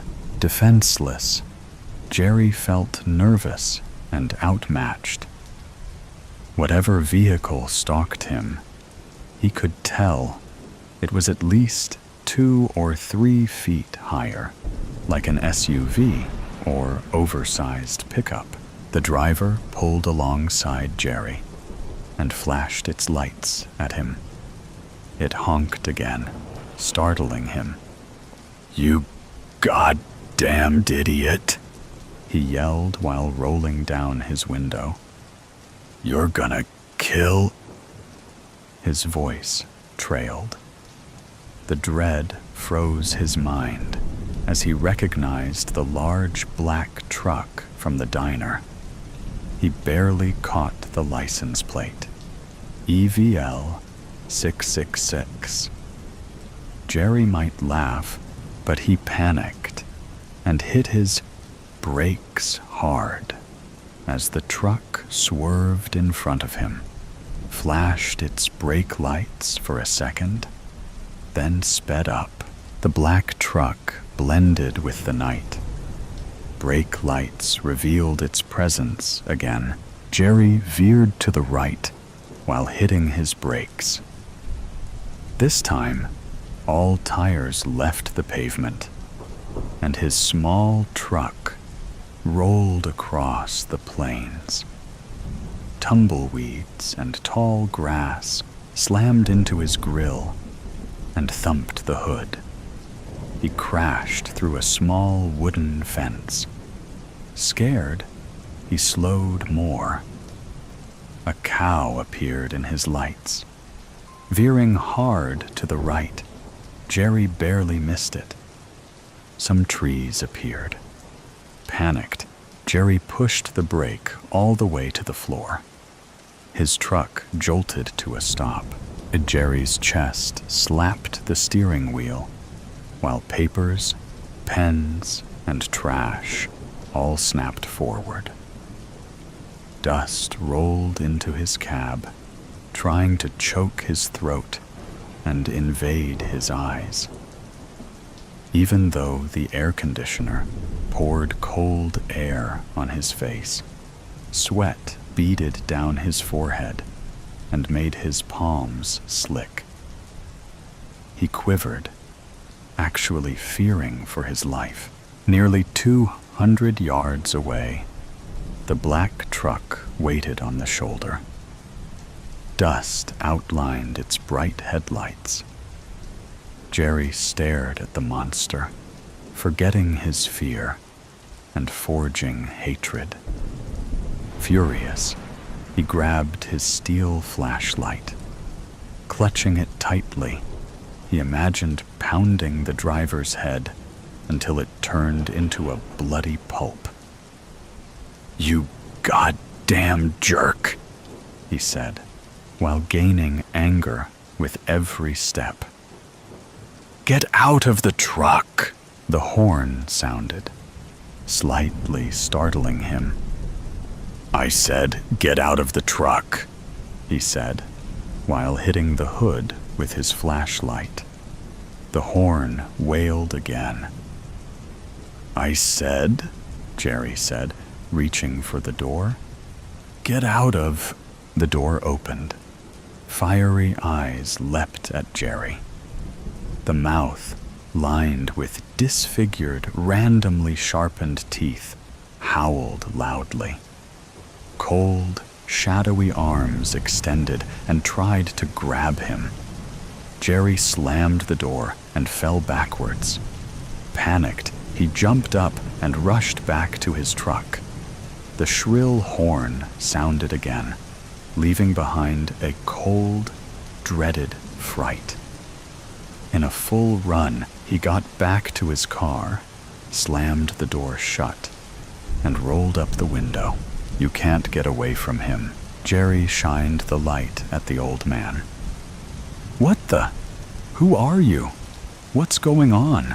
The old man looked as if he was about to cry. "I'm sorry, but he's letting me go, and he needs a new driver." "Get the hell out!" Jerry screamed, while trying to push the old man out of the truck. More confused than scared, Jerry stopped trying to extract the man. "What are you talking about? I thought you were—" An invisible vice clamped on Jerry's neck. Feeling like cold steel, the touch robbed the warmth in his body. In his rearview mirror, he saw it. The monster's disfigured face looked as if it had been burned. Its eyes alternated between a hollow, black color and a fiery red anger. Its large mouth stretched wide, emanating a deadly hiss. "So long, young fellow. You'll learn, just as I did." Jerry tried to reach for the old man's help. Ignored, he struggled against the powerful, cold grip. It clamped tighter. Soon, everything blurred, then went dark. David stared at the long, forgotten highway while yawning. The road stretched endlessly, fading into a blur in the far distance. Soon, the sun started to recede behind him, trying to blind him in the mirrors. The empty miles obstructed his journey back to Fort Worth. David wondered what happened to Jerry. He was last seen at a cafe several miles back. Then he disappeared. The highway patrol could not find him, nor his truck. David snapped awake as he approached a black pickup truck. It traveled too slow. Needing to get around it, David moved to the left. Unable to see very well, David lightly tapped his horn. The truck moved to the right, then he zipped around it. "Move it, dummy!" Jerry stared into the distance as the small pickup got around him. Tired, he wanted to sleep. Depressed, he wanted to cry. Hungry, he longed for food. His passenger, though, enjoyed making him listen to everyone who passed him. "Jerk! Idiot! You damn fool! Get the hell out of the way!" Every insult echoed perfectly in Jerry's ears. The quiet before. I bent low over the painting, the tip of my brush dotting at the corner of the landscape. It was just a tree, after all. But the spot of varnish that had welled up and discolored over the years, needed to be removed. When the acetone leached into the surface, it peeled back, and my heart clenched. As the varnish removed a layer of paint, it revealed a subtle, dark patch of pigment beneath its surface. I sat back, a chill running through me. Underpainting. Maybe a hidden painting? I held my breath and stripped off my rubber gloves as I leaned back from the canvas. The visible image was a simple landscape, rolling hills and a few meandering roads, the colors muted by age and dust. The sky was a washed-out blue, and the trees on the horizon seemed too far off to be of much importance. It was nothing special, but that was never the point. What mattered now was finding out what lay beneath. I put on fresh gloves and lifted the painting with care.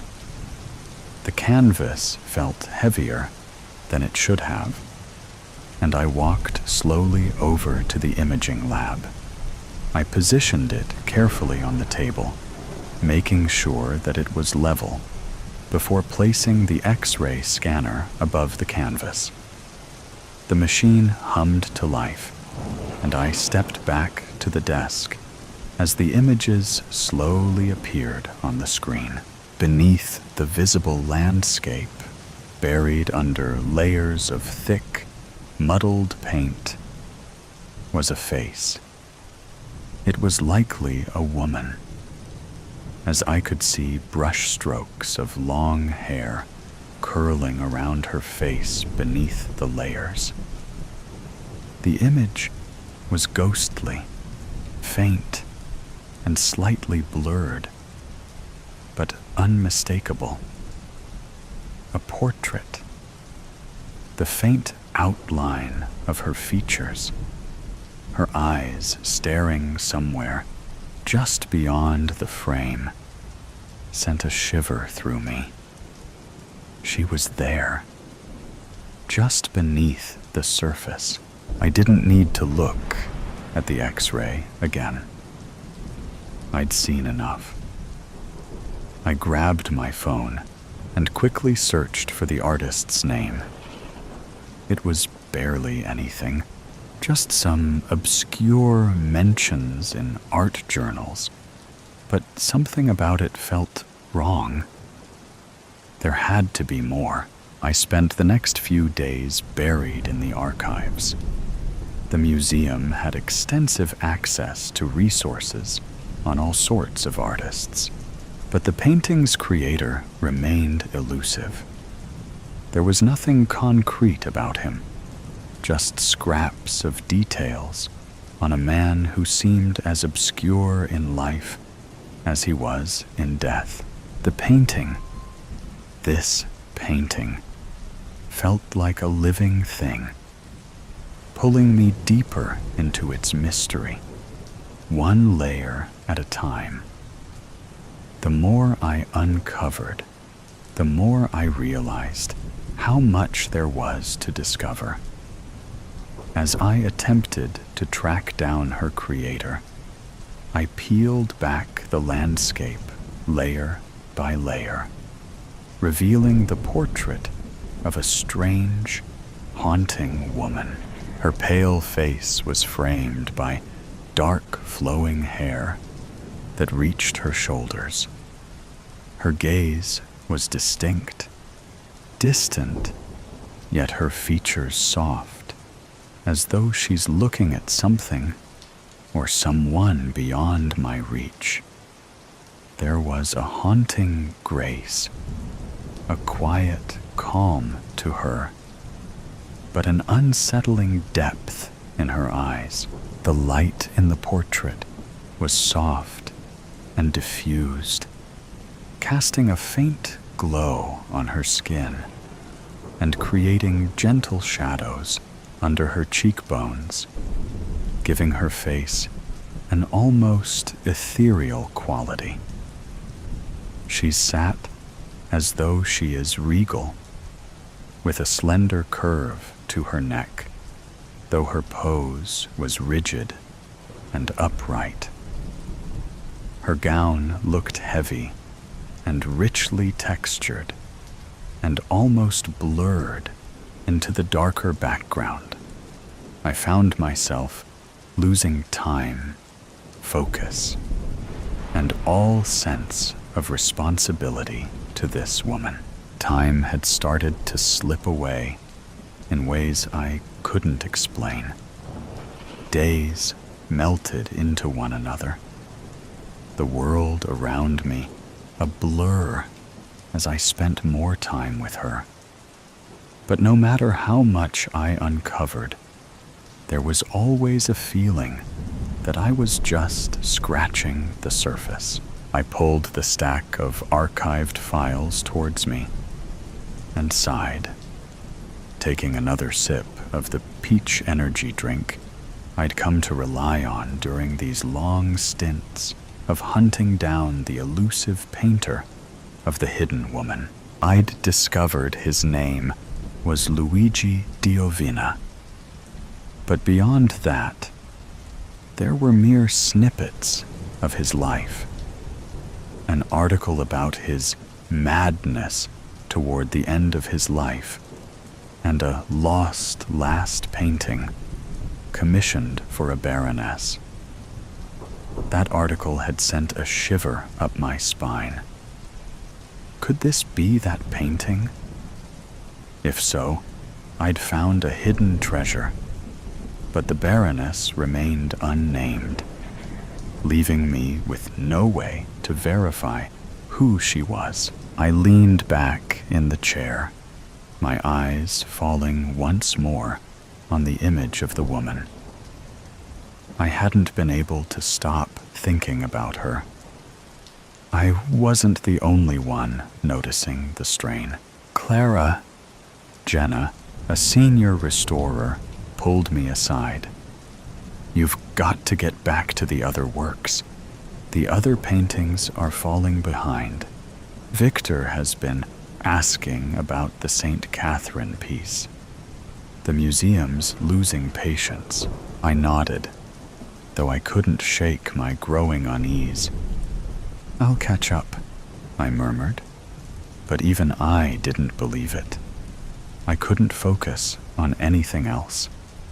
The painting, the Baroness had started to call her, had started to become the only thing I could focus on.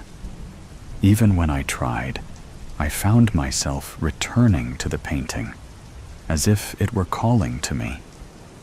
The woman's eyes seemed to follow me wherever I went. The deeper I investigated her, the more she began to consume my thoughts, my every waking moment. The article had come from a dusty file in the back of the local library, one that had been buried on microfiche and stuffed away in a back room somewhere. I'd had to bribe the front desk worker with a box of donuts and a large coffee, so she'd dig it out for me. But once I'd scrolled through 3 years' worth of articles on local auctions, I finally struck pay dirt. Haunted painting sells at auction. Deadly Baroness's portrait said to haunt Diovina's last known work, the headline read, giving much more detail than any other piece ever had. Though the Baroness was still unnamed, the full article mentioned the painter's dying days. Diovina's obsession with his final portrait left him a shadow of the man he once was. Those who knew him said he would often stand in front of the canvas, seemingly lost to time, as though the woman's eyes spoke to him. In his last weeks, It was rumored he painted over the face of the woman. This had to be the painting, but how had it ended up in our archives? Why had he painted over her face? The deeper I uncovered the painting, the more I believed that the woman, her secrets, were pulling me into a vortex of obsession, just as they had Diovina, Clara. My head jerked up, the soft brush in my hand. The Baroness's eyes were inches from mine, her creamy skin slowly being cleaned at my skillful hands. I blinked and sat back, gazing around the room for the source of my name. But no one was around. The office was strangely empty. I stretched my back, leaning slightly over the chair, and stood up to walk down the hall. Empty. And it was dark.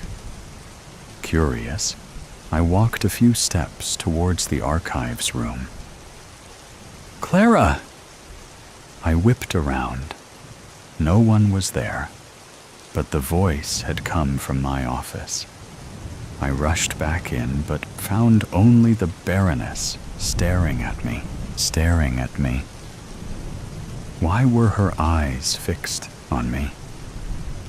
Her gaze had moved. Her eyes seemed to be fixed on me, just as obsessed with me as I was with her. As I stepped around the stacks of files, my tools, and other paintings I'd neglected in favor of the Baroness, her eyes followed me around the room. I slowly sat down on the stool I'd left in front of her, sitting eye to eye with her. It was only us in the room, no one else. The next day, I gazed around Vincent's office as he sat in front of me. His arms were crossed over his chest, and the furrow in his brow only deepened as he watched me fidgeting. "Clara," he said, catching my attention. I glanced up quickly, my eyes locking on his face. "I understand that you're passionate about the restoration, but we're running a museum, not a one-woman project. You've been neglecting the other pieces for weeks now. You know how important the St. Catherine piece is. If it isn't ready by the next exhibition, I'll get to it," I said, cutting him off. I blinked rapidly. The St. Catherine piece was complex, but it was just a cleaning job, and since I didn't need to paint anything, I'd be able to finish it quickly. "Clara?" My eyes widened as the familiar, haunting voice called my name. "Do you realize how much time you've spent on this?" Vincent paused, his eyes narrowing as he searched for the right words. "This obsession? Don't ignore me." I closed my eyes and pressed my fingers to my forehead. I forced myself to meet his gaze. "I'll get it done. I just need a little more time." Vincent let out a frustrated sigh, his hands running through his hair. "I need you to refocus. We can't afford this. Not with the exhibit coming up." "Clara!" My head snapped up, but it was just me and Vincent in the room. I glanced down, my heart pounding. His hands were strained, the same rusty red as the Baroness's dress, the splotches covering his fingers and seeping into his nail beds. "Clara," Vincent said sternly, though his voice was also tinged with worry. "You're letting everything else slip." He flicked through his computer and turned it to me, his stained fingers showing CCTV footage of the archives. And, "Is that me?" I asked, gazing at the screen. "Yes. You stood there for an hour like that, Clara. And this is at..."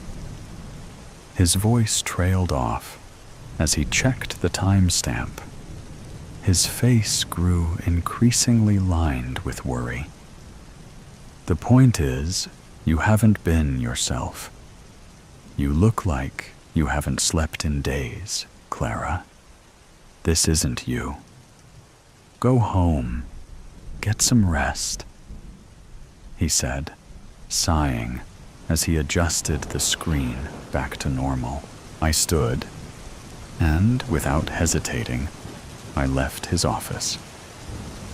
"And don't do anything with that painting," he called as I stalked out. But it was calling me. She was calling me. I glanced into the studio from the sliver of a window in the door. Through the frosted glass, I could see a distorted view of the painting sitting on an easel at my workstation. I could see her outline, the delicate slope of her neck, and the blood red of her robes. Suddenly, a shadowy figure moved across the threshold of my door, and I jumped back, startled. I hesitated, struck by fear. Not that someone had broken into my office, but that someone was going to take the Baroness from me. I turned the doorknob, but of course, I'd locked it, and I could see her right there. She was right there. A chill swept through me, and I shivered, closing my eyes as I dropped my hand from the door. When I got home, I was a little shocked to see Ethan on the couch, anxiously texting people. "You're home?" I said, dropping my keys and messenger bag by the door and taking off my coat. He gazed up at me and tilted his head. "You're home," he said worriedly. There was no warmth to his voice, as if he was put out with me. I furrowed my brow. "Yeah, Vincent sent me home early, said I looked tired." "What, early?" "It's 9 p.m., Clara," Ethan said, putting his phone down. I blinked and looked out the window, my stomach clenching. He stood up, moving over to me as he noted the look of confusion on my face. "What's going on, Clara?" he asked quietly. He reached out to rest his hand on the small of my back, but I pulled away, a feeling of overwhelming anxiety rolling through me. "Nothing. I can't." I shook my head and then glanced up at him. "I can't remember what I did. Vincent sent me home at 11?" I said, my stomach twisting again. I leaned into the kitchen counter, holding it tightly. Ethan looked shocked, his lips parting to calculate the math. "Okay, it's fine. We'll figure it out. You've just been stressed with the exhibition coming up, and all the work," he said, rubbing my back gently. I shook my head, reaching for my bag, and rifling through it. My fingers crossed over something cold and metallic. I furrowed my brow and pulled out the ring of archive keys. It jingled in my hand, and I closed my eyes, shaking my head. "Why do you—" Ethan began, but I cut him off. "I must have just shoved them in my bag.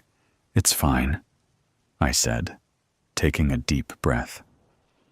I put the keys gently back into my bag and took out my phone again, checking the time. It's late. I'm late. I came home late. I'm just tired, I said slowly, rationalizing things to myself. "Okay. Do you want to just call it a night? Get some rest? Maybe a shower?" Ethan asked. I saw his nose crinkle from the corner of my eye. Did I stink? My jaw twitched as I bit my cheek. "Yeah?" I nodded, but couldn't help the feeling that Diavina's barrenness had something to do with the loss of time. I closed my eyes, and Ethan brushed my hair back from my face. "Okay," I said, pulling away from him. He looked sad, but didn't move towards me as I stalked off to our bedroom, my phone held loosely in my fist. I stepped into the hallway leading to our bedroom, the light from the kitchen spilling across the dark-toned wood behind me. As I stepped towards the darkened bedroom, I felt adrift, and my head felt heavy. I stopped at the doorway and lifted my head. My fingers paused on the light switch. The room glowed with the dull orange light from the street lamp that streamed through the curtains. It made for an eerie sort of atmosphere. But that's not why I paused. My eyes were locked on the full-length mirror across the room from me. Its glassy surface should reflect only the bed, maybe the edge of my body, not the full shadow that stood ominously facing me. I blinked, frozen in place as I stared at the shadow. It almost pulsated, its shoulders hunched. It wasn't exactly shapeless, but it didn't have any defining features. Still, it felt familiar in a way it shouldn't have been. My fingers twitched, brushing the edge of the light switch. I took a shaky breath. I flipped the switch, and the figure was gone as soon as light flooded the room. The mirror was empty. My chest clenched painfully, and I leaned against the doorframe. Slowly, I flicked the light again. There she was, dominating the mirror, a black mass. But I knew her. I knew who she was. I flicked the light on again, and she was gone. But just as quickly, I flicked it off, and she was there. Panic rose like a bile in my throat. Distantly, as if underwater, I could hear Ethan calling to me, but his words were lost. Because the Baroness was calling me, her voice was rising in a screaming ring in my ears. I trembled with fear as I stepped towards the mirror, towards her. My mind fought my body as deep panicky breaths burst from my chest as I stepped up to the mirror. The shadow swelled and blossomed, the shrill screams rising to fever pitch in my ears. A hand wrapped around my shoulder just as the mirror shattered. It's with great pleasure that we present the final restored work of Luciano Diovina, the Baroness. Its beauty belies its tragic past, and we are proud to display it as a memorial to our departed co-worker. Vincent held the champagne glass aloft, then took a sip and stepped down from the podium.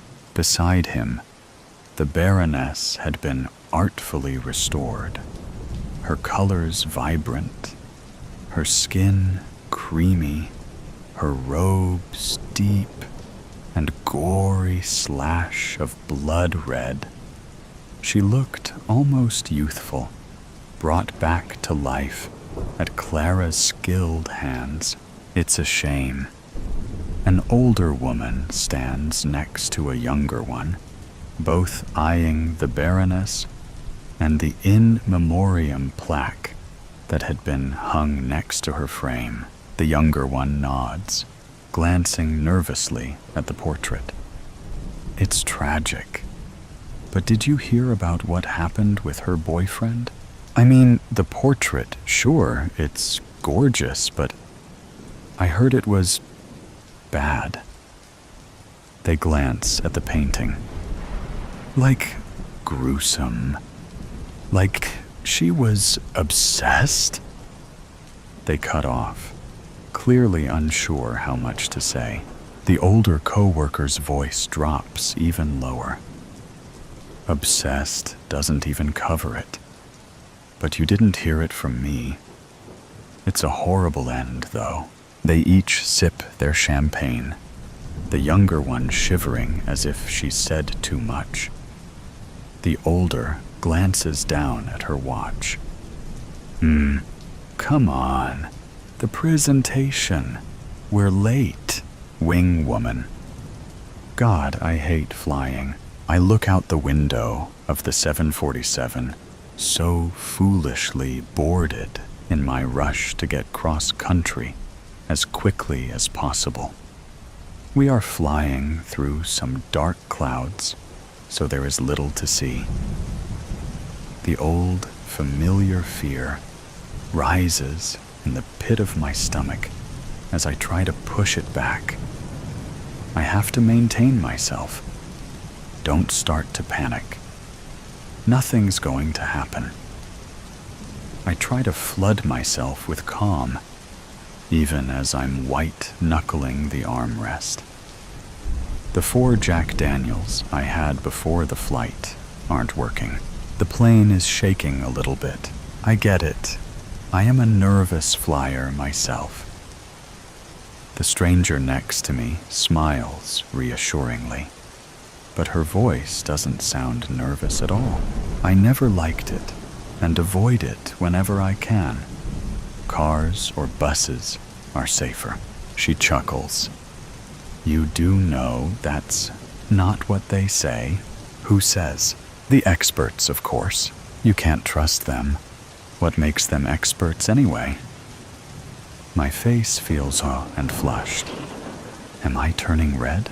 Well, they say flying is much safer than driving.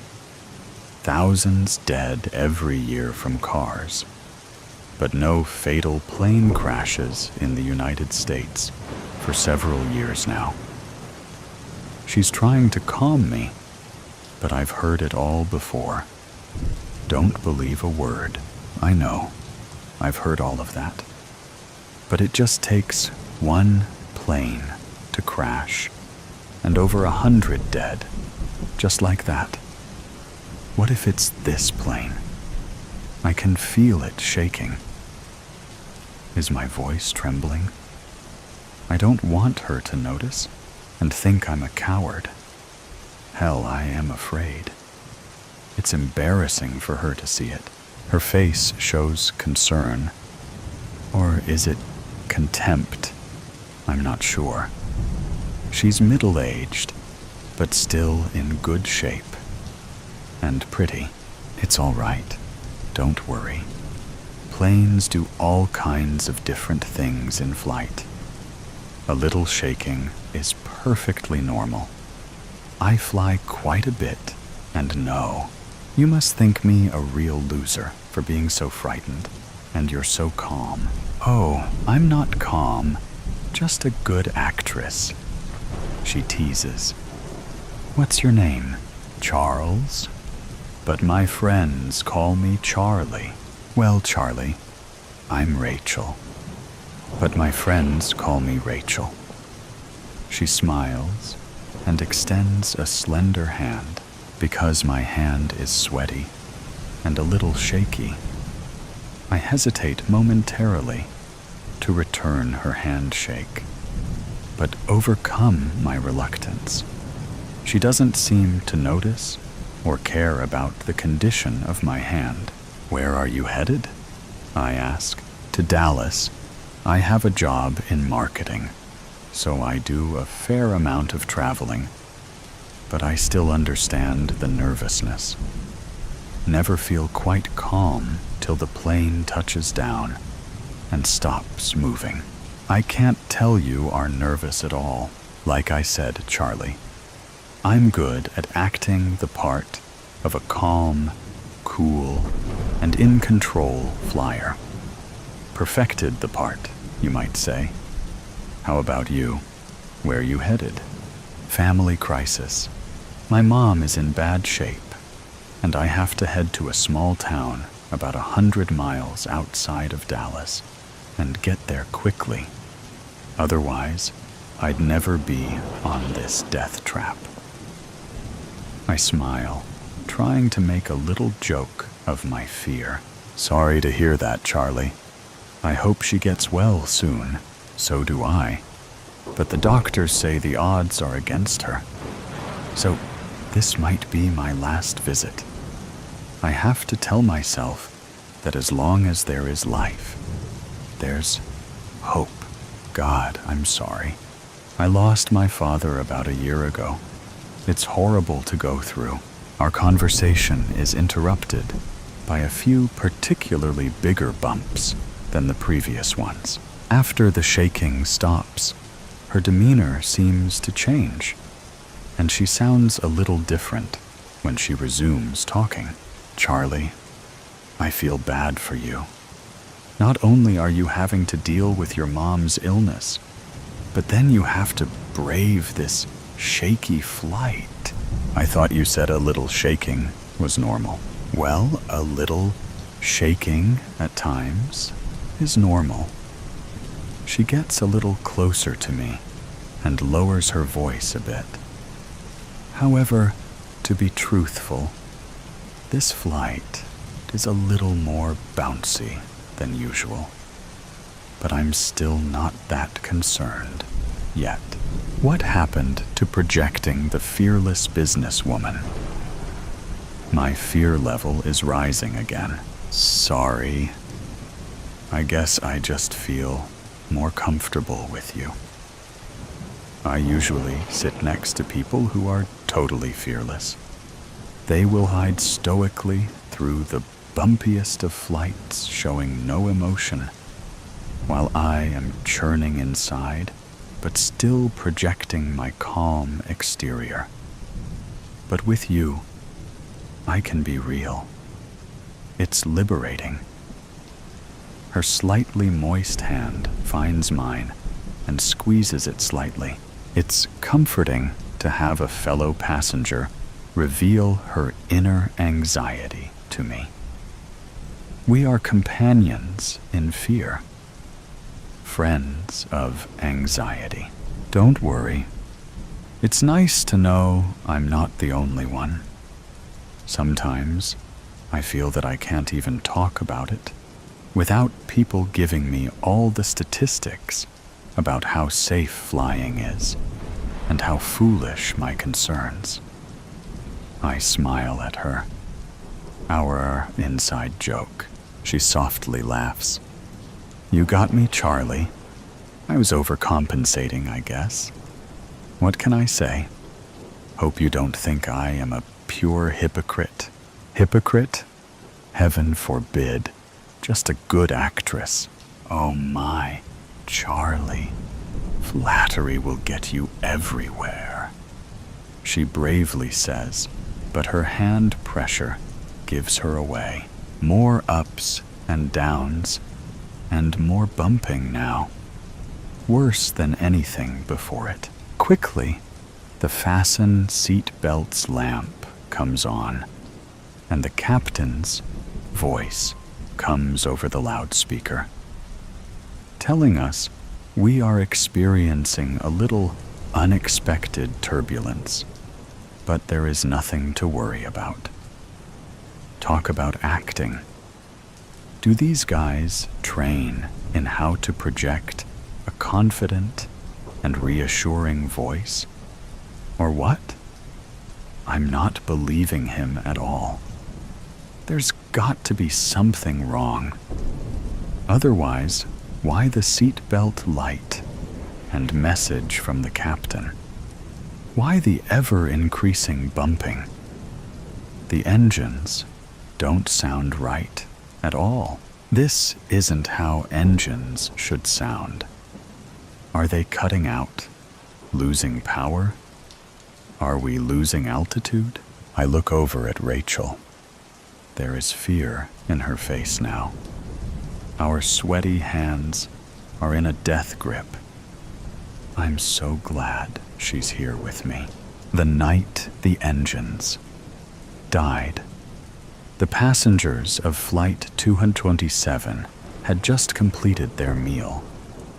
The cabin buzzed quietly with the clinking of silverware, an intermittent laugh, and the faint sound of rustling newspapers.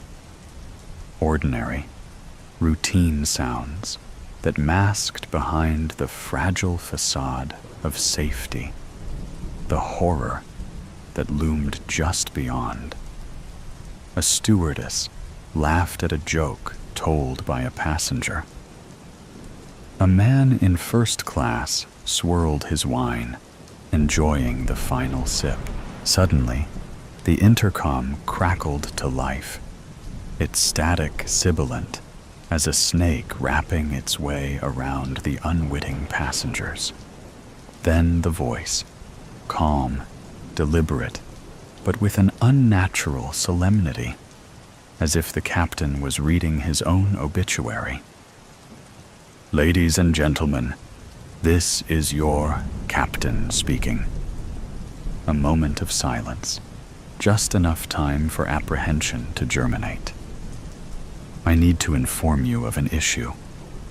The words hung in the air, like an executioner's blade, poised to drop. The atmosphere changed instantly, as though an unseen presence had blown a chilly breath over the cabin, permeating every crack and crevice, wrapping around each traveler like invisible fingers clenching into a fist. Talk stalled, laughter died, to be succeeded by tense silence, as though the whole aircraft had sucked in its communal breath.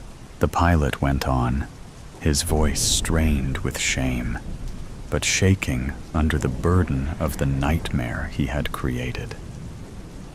In my hurry to leave Charles de Gaulle Airport, I failed to adequately monitor our fuel levels.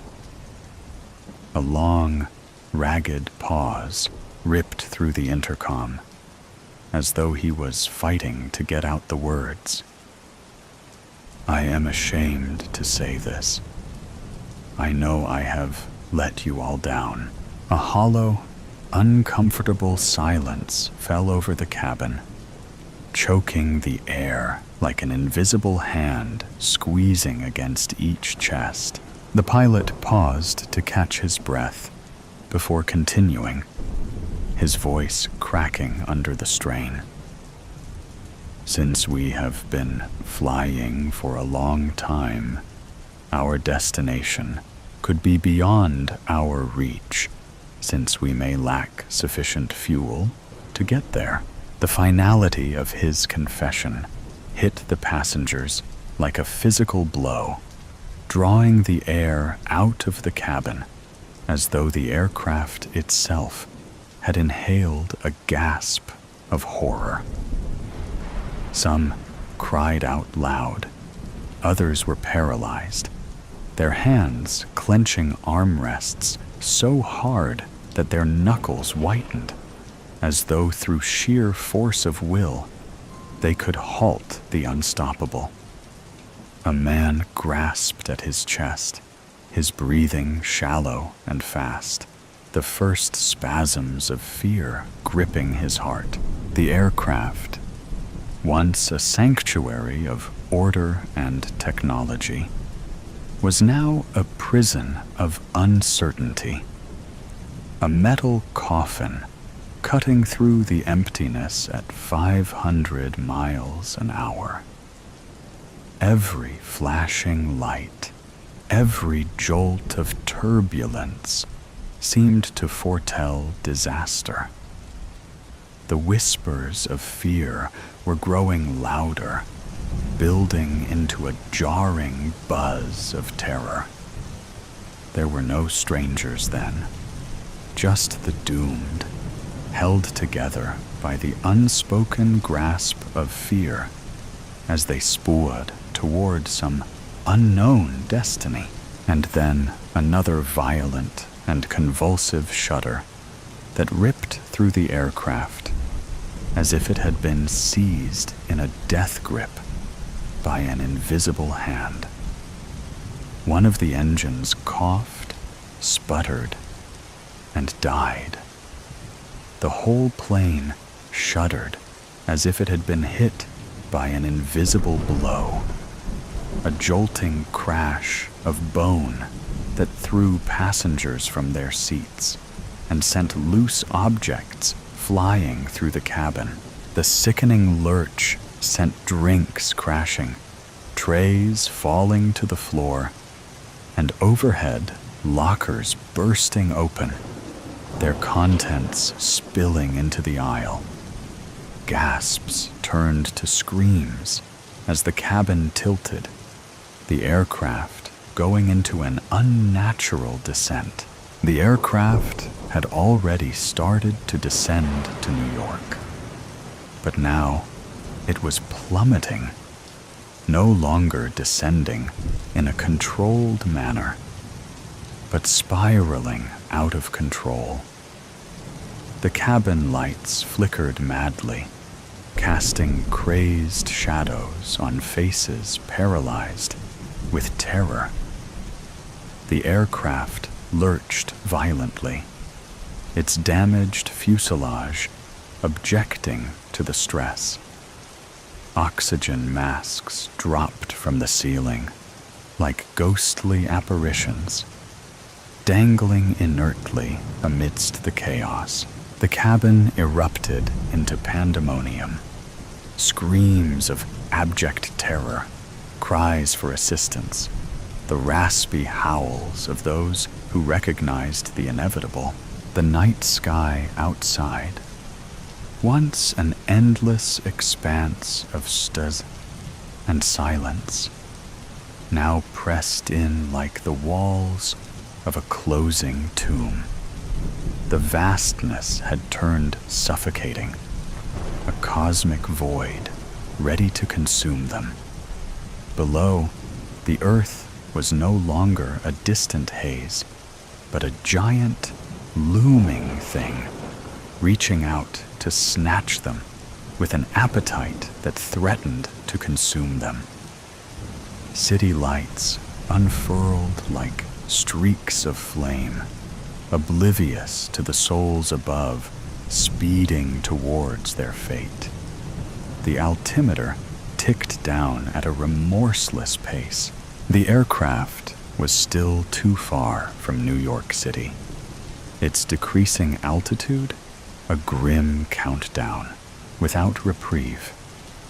There were no longer any alternative airports, no deviations, just the relentless descent, and the understanding that hope was running through their fingers like sand in a gale. The cockpit was a maelstrom of confusion. Alarms screaming, warning lights flashing like a dying pulse. The aircraft strained against gravity, shuddering so violently the control panels creaked. The first officer's white-knuckled fists held tight to the yoke, his forehead beaded with sweat. His voice, strained and almost lost in the din of automated warnings, sliced through the chaos. The second engine coughed, sputtered, and with a final agonizing splutter, died in silence. A jolting stillness filled the cockpit, broken only by the otherworldly shriek of wind whistling past the fuselage. It was the kind of stillness that felt unnatural, deafening in its absence of power. A stillness that presaged catastrophe. The aircraft, a marvel of controlled engineering, was now reduced to a huge metal husk, a crippled glider flying through the darkness. The control panels blacked out, their frantic warnings muted, as if even the plane itself had given up. The first officer's breath caught, his fists still gripped on the dead yoke, as if sheer willpower could urge power back into the engines. His eyes bulged wide, darting to the altimeter, its numbers free-falling with heart-stopping speed. The first officer's knuckles turned white on the throttle. "We're dead stick. No thrust." The captain's mind reeled. "We can glide this in." His voice, which he tried to keep steady, trembled.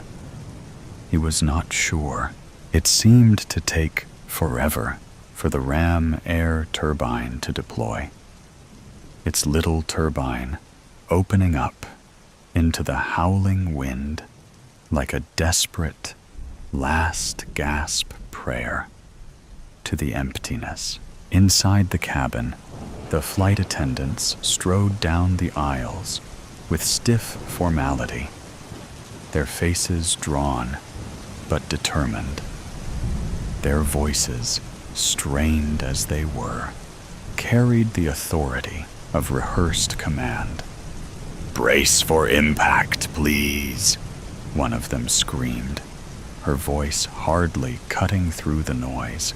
A few passengers complied at once, throwing themselves forward, arms clasped around their heads.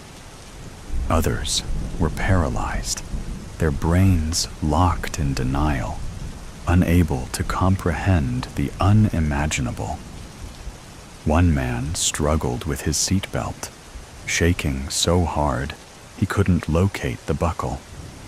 A woman clutched the armrest so hard her fingernails cracked on the plastic.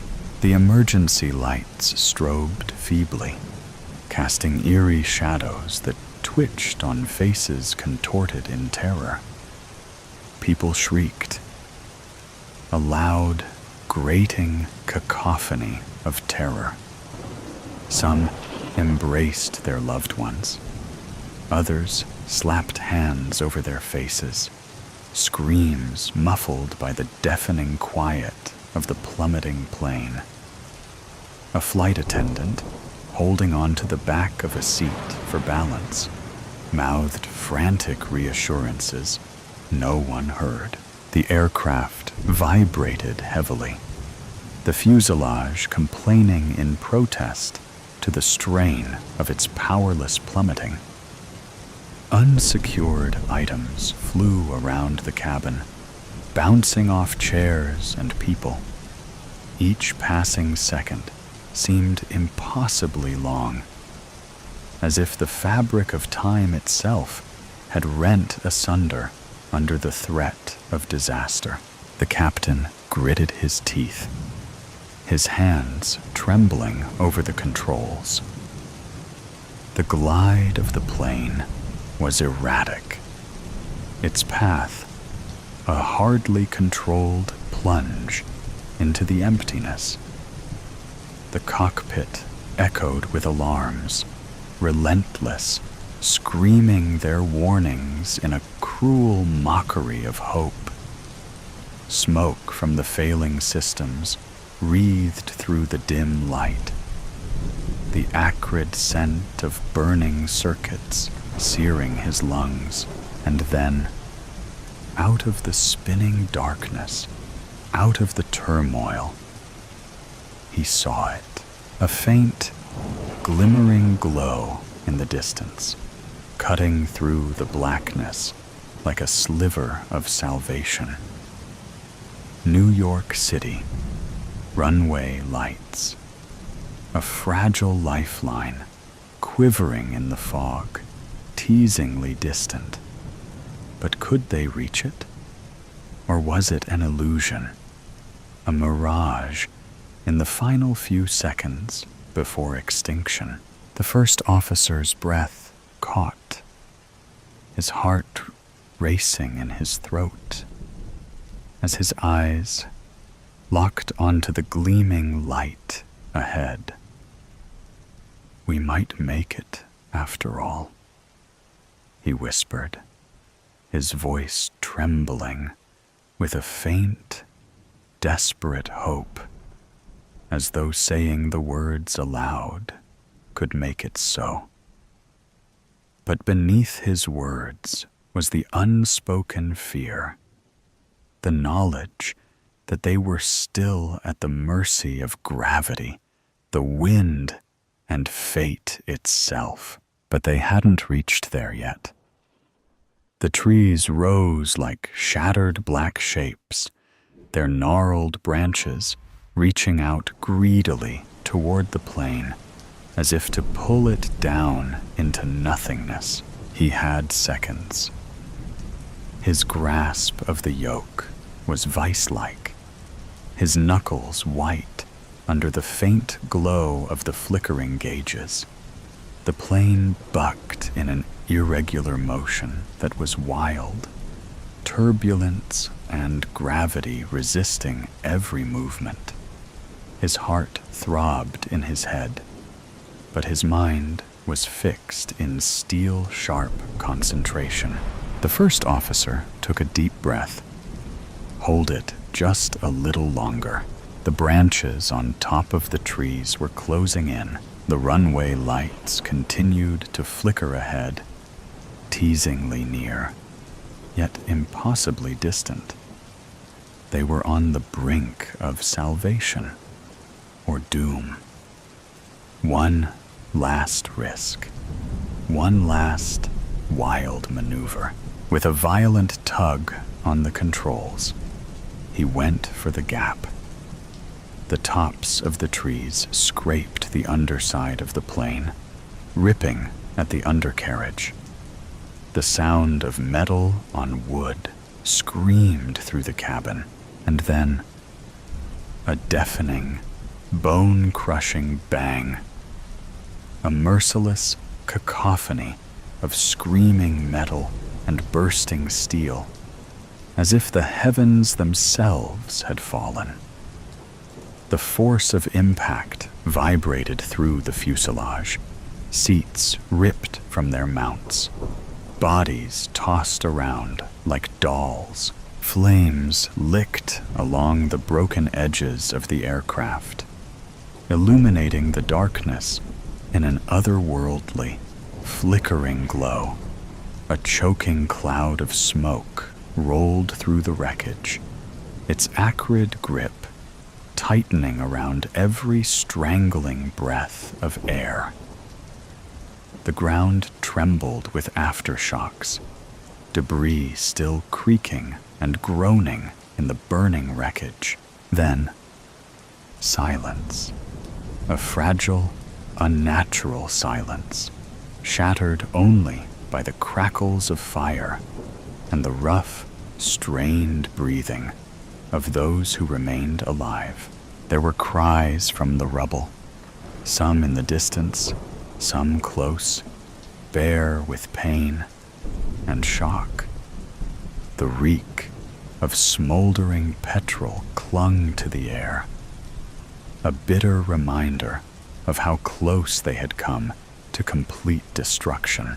And when the smoke finally cleared, the twisted remains of the plane lay stretched out like a broken, tortured thing, its bare skeleton scarcely discernible as the great ship that it once was. And yet, despite all the odds, everyone was alive, poised between the salvation and oblivion, balanced on the brink of an impossible second chance. The captain, bruised and inexplicably alive, gasped as he released his harness, his sweat-soaked fingers shaking with aftershock. His ribs throbbed with searing pain, every breath a burning reminder of the savagery they'd just survived. He hauled himself up, vision fading, the metallic flavor of blood in his mouth. The debris lay before him like the scene of a nightmare. Flames licking across scorched metal, the bitter taste of fuel and smoke choking the air. Remote, tortured screams resounded in his mind, together with the ringing that had not stopped since impact. His head reeled, replaying every mistake, every warning he had ignored. The sign of his failure weighed upon him, more oppressive than the wreckage that enclosed him. He had made a mistake that should have killed everyone. I met death last night, being alone in one of London's many streets. I was already cold, but his presence behind me was more than that. It was ice, sharp, hard ice that seared through my flesh, traveled through my blood, urging goosebumps to shoot out of my skin. When I turned down the lonely alley, I regretted it instantly. It was said that he lingered in dark streets, waiting for a desperate soul to pass him by. But still, I had decided to keep going. Arriving in London on the night of my sister's birthday was already fine, but her party had begun at 8 p.m., and I didn't need to look at my watch to know that it was way past that already. She would kill me for being late. So late. But that wasn't the only reason I dared not turn back. It had been too long since I'd last walked these streets, since I'd last felt the heavy air of London pressing down on me, clogging my lungs with soot and smoke. Life on the road had made me lighter, more restless, but coming back here was like stepping into a grave. The city had a way of sinking its teeth into you, of making you forget where you'd been and why you'd left. Fearing death was childish. My parents had told me as such when I refused to go on one of the rides at the festival extravaganza. during our trip to America. But this was different. Like the images in my mind of falling from great heights and being trampled by horses had cleared, revealing something so impossible that it was the only thing my mind deemed plausible. He was behind me. I did not turn around. I did not blink. My eyes remained open, forgetting how dry they had become.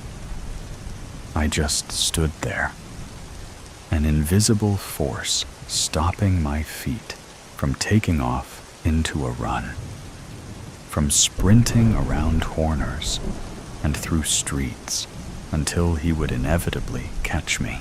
I wondered what it would feel like. A sudden pain in my chest, a fog corrupting my mind. My vision slowly dimmed until I drifted off into a never-ending, dreamless sleep. Or maybe I would feel nothing. Maybe I would be awake 1 second, thinking of all the ways I was going to die, and the next I would be lying on the ground, waiting for someone to find me. Although by then, it would be too late. No one could ever be saved. The goosebumps grew larger as his presence sauntered towards me, like prey waiting for the predator, knowing that it was neither fast enough nor strong enough to face it. I thought about all those moments I had let slip through my fingers, all those opportunities I had missed out on, all those potential friends, and more that I had hung back from, thinking that I wasn't worth their time. Now, I thought that I should have chosen who was worth my time, for it was going to be shorter than anyone would have expected. And who would have blamed them for thinking I had all the time in the world? I always thought, never did. Always calculated, never acted. Always worried about others, and never spared a thought for myself. Now, just like then, I waited. He was as silent as the night. The once cawing crows and hissing cats were already in mourning. He stood right behind me, dark as a shadow. His breath a gentle breeze against my neck. The single word spoken in a voice rich in charm, alluring me to turn around, to face the predator, but I did not turn around. Still, I did not blink. The feeling in my fingers came back, and I was met with the warmth of coming out of an ice bath into the blazing sun. My feet began to move, the invisible force gone like it was never there. And soon I was running through winding streets, trying to think of anything but what had just happened. I'm late, I thought. I'm so late, and my sister will be mad. I tried to convince myself that was why I was running. Nothing happened. I saw nothing. My breath tore through the night's air as my book struck the slick cobblestones. Gas lamps fought against the choking fog, blinding me. The stray hairs that I had forgotten to shave on my arms stood up as ice invaded my lungs once more. No, please no. I had heard people talk about terror whipping through them, causing them to panic and shake. But that was a lie. Terror didn't come all at once. It came in waves, each one bigger than the last, freezing my lungs and clenching my throat in a vice-like grip. Why did I think that I could outrun him? Why did I think I could outrun the inevitable? I looked down at my pale skirts, now splattered in mud, and refused to look up again.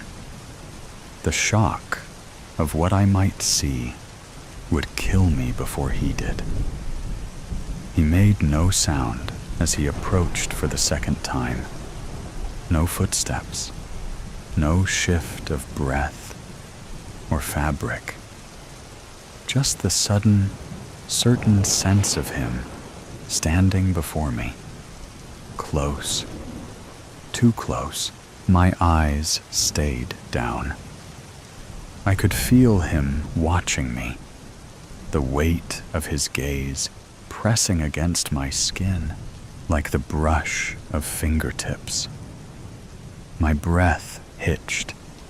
My fingers curled into the folds of my dress. He said nothing. He did nothing. Just stood there, silent and motionless. The seconds stretched and broke. My pulse thudded in my throat, like the fear in my stomach, mixing with something warmer, darker beneath my ribs. I imagined what his eyes must have been like. Dark, unblinking, tracing the line of my collarbone and the curve of my mouth. Then, just as quietly as he had come, he left for the second time in a single hour. Slowly, cautiously, I dared to lift my head. The street was empty again, mist curling through the dim light. I waited for what might have been seconds or minutes. I didn't know. But I managed to walk again. But I didn't run. I no longer cared that I was late. Finally, I reached it. A tall iron gate, its surface slick with rain that I hadn't realized was falling. A footman in a crisp coat stood at attention beneath a gaslight's feeble glow, his face blank under the brim of his hat. His eyes sharpened when he saw me. Without a word, he pushed the gate open, allowing me to slip through. The moment the gate clicked shut behind me, the street's grim chill seemed to dissolve. A long, white, gravel path wound through manicured gardens, lit by golden candles and strung by iron posts. Tall windows loomed over me as music floated through the air. As soon as I made it into the house, I passed the polished wood and gilded mirrors, up the stairs to the spare bedroom where I flopped onto the well-made bed, ignoring the state of my clothes. Did I feel bad for leaving my sister on her birthday? Of course, but I just couldn't cope with anyone or anything.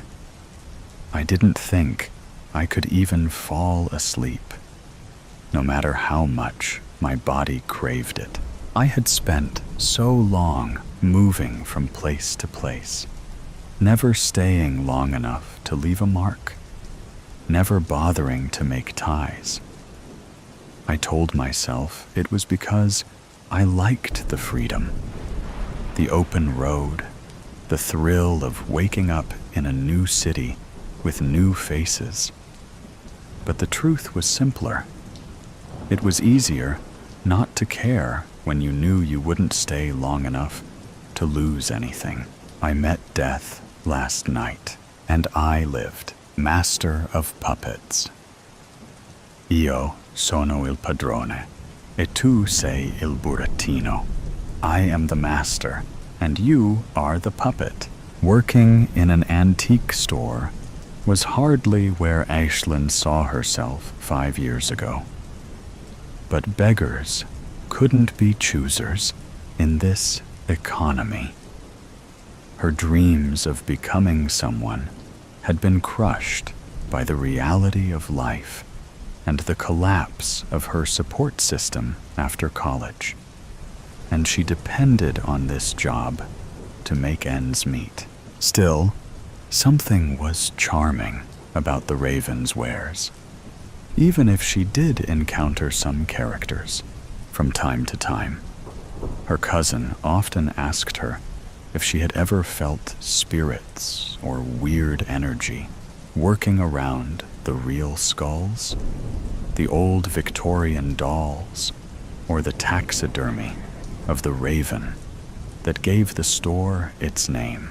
Like everyone in the town, Aislinn had heard horror stories about the objects sold from this place.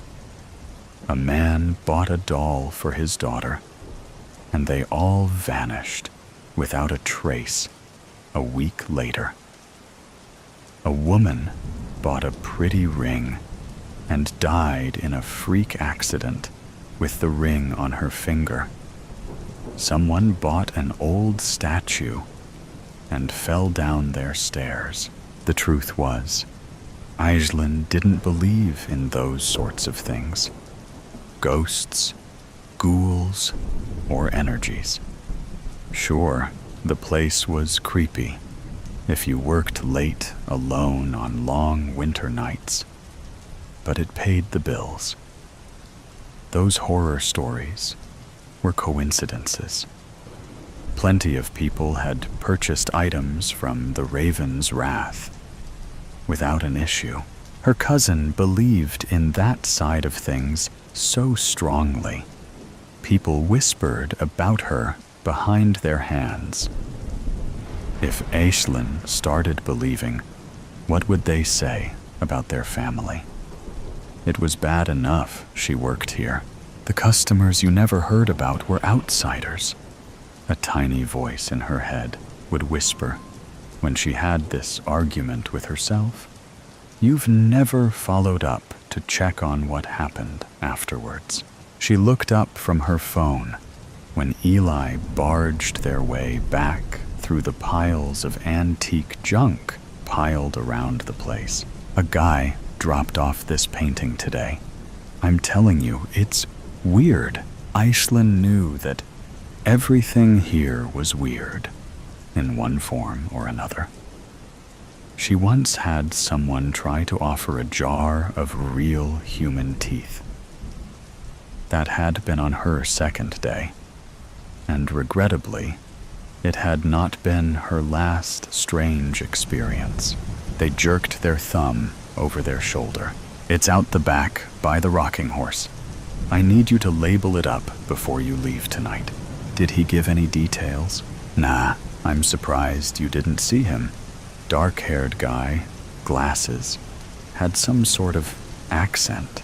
She vaguely recalled someone coming in of that description when she'd been restocking some old hardbacks and had directed him towards Eli at the back of the store. She wouldn't have thought of him again, save for the odd look in his dark eyes. I sent him to the back to see you.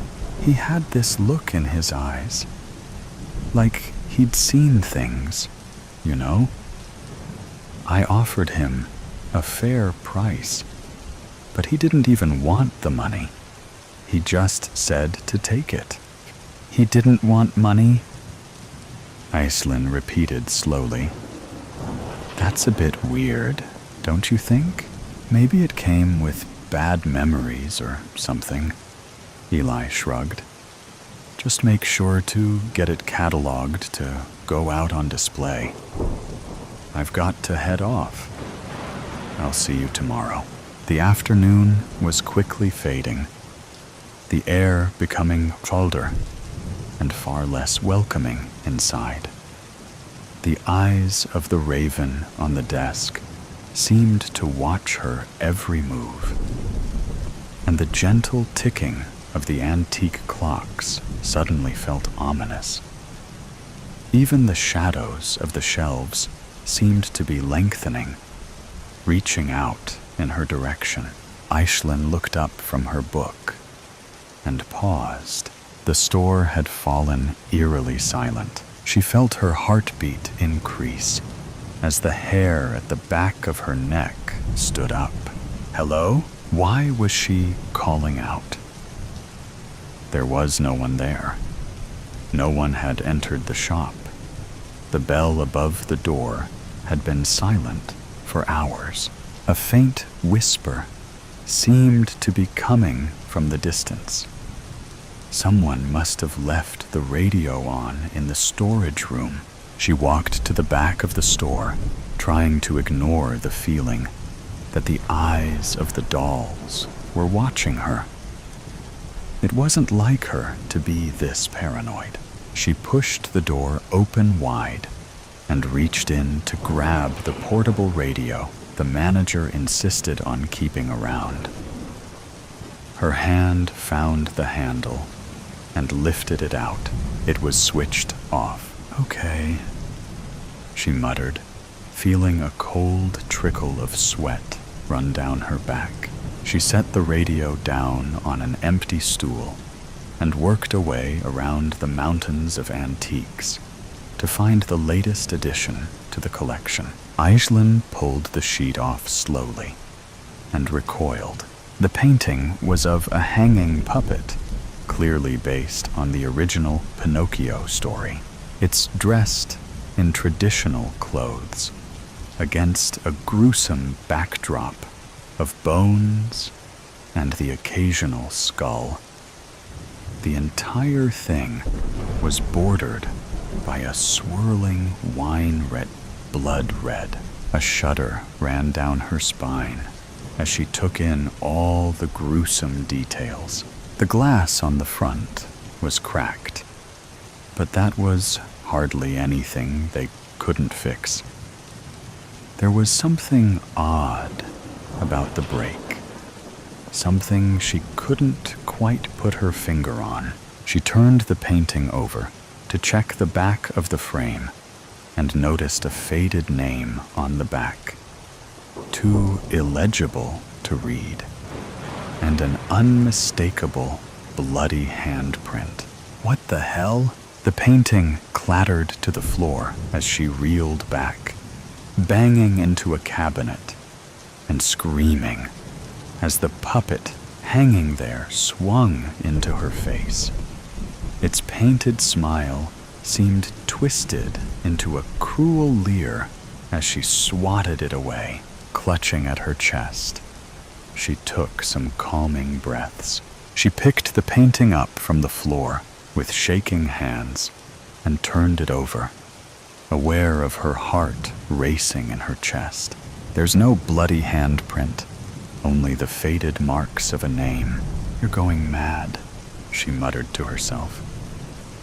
You need to get out more. She carried the painting to the desk and started cataloging it, intrigued by the lack of an artist's mark.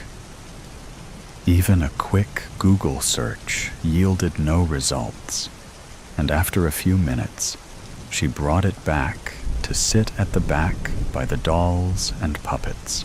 She took a moment longer to stare at it and turned back to the front. There was a rocking horse in the middle of the aisle. No, that wasn't possible. She hadn't moved anything. Hello? She called out nervously. This isn't funny now. Come out. When no one answered, she tried to focus. Maybe it had been there before, and she had simply walked past it, not noticing. Eli had said the painting was out the back by the rocking horse. For a moment, her cousin's voice echoed in her ear.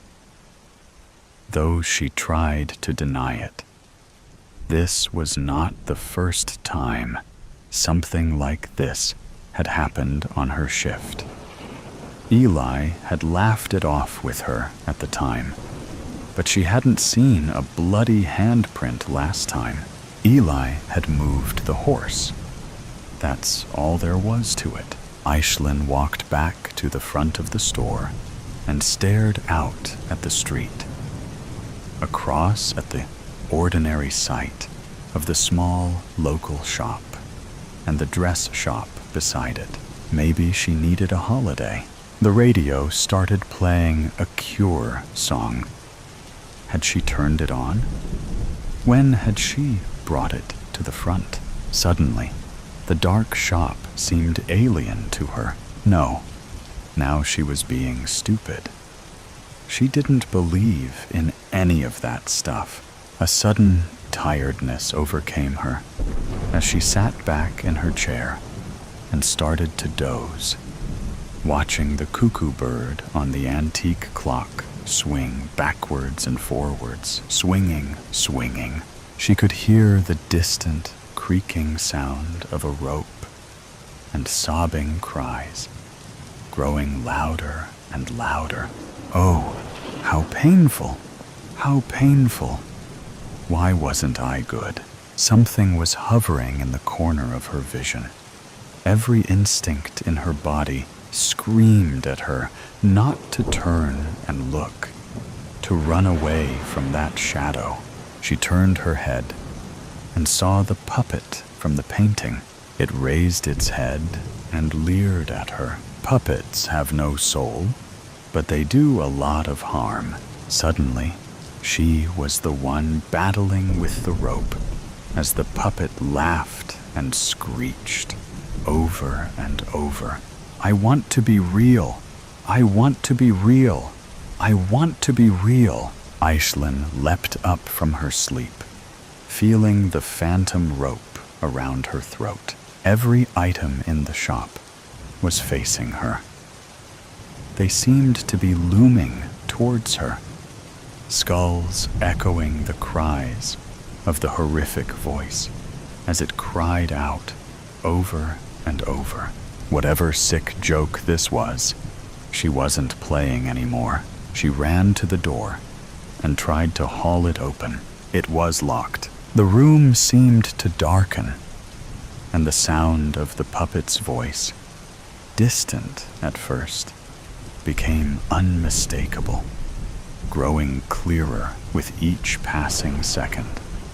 Its whispers now unmistakably directed at her. Oh, che male, che male. She picked up a metal poker and walked to where the painting sat. The voice was louder now, its desperate cries in both English and Italian piercing her ears. What the hell are you? The voices paused. You should let me out. You're just like me. You're a puppet too. Aisling lifted the metal poker above her head. What? Are you? You should let me out, Aisling. She tried to move away, but her back smacked into a large cabinet. What the hell are you? My last puppet didn't obey. He brought me here. Un burattino che non obbedisce finisce sempre male.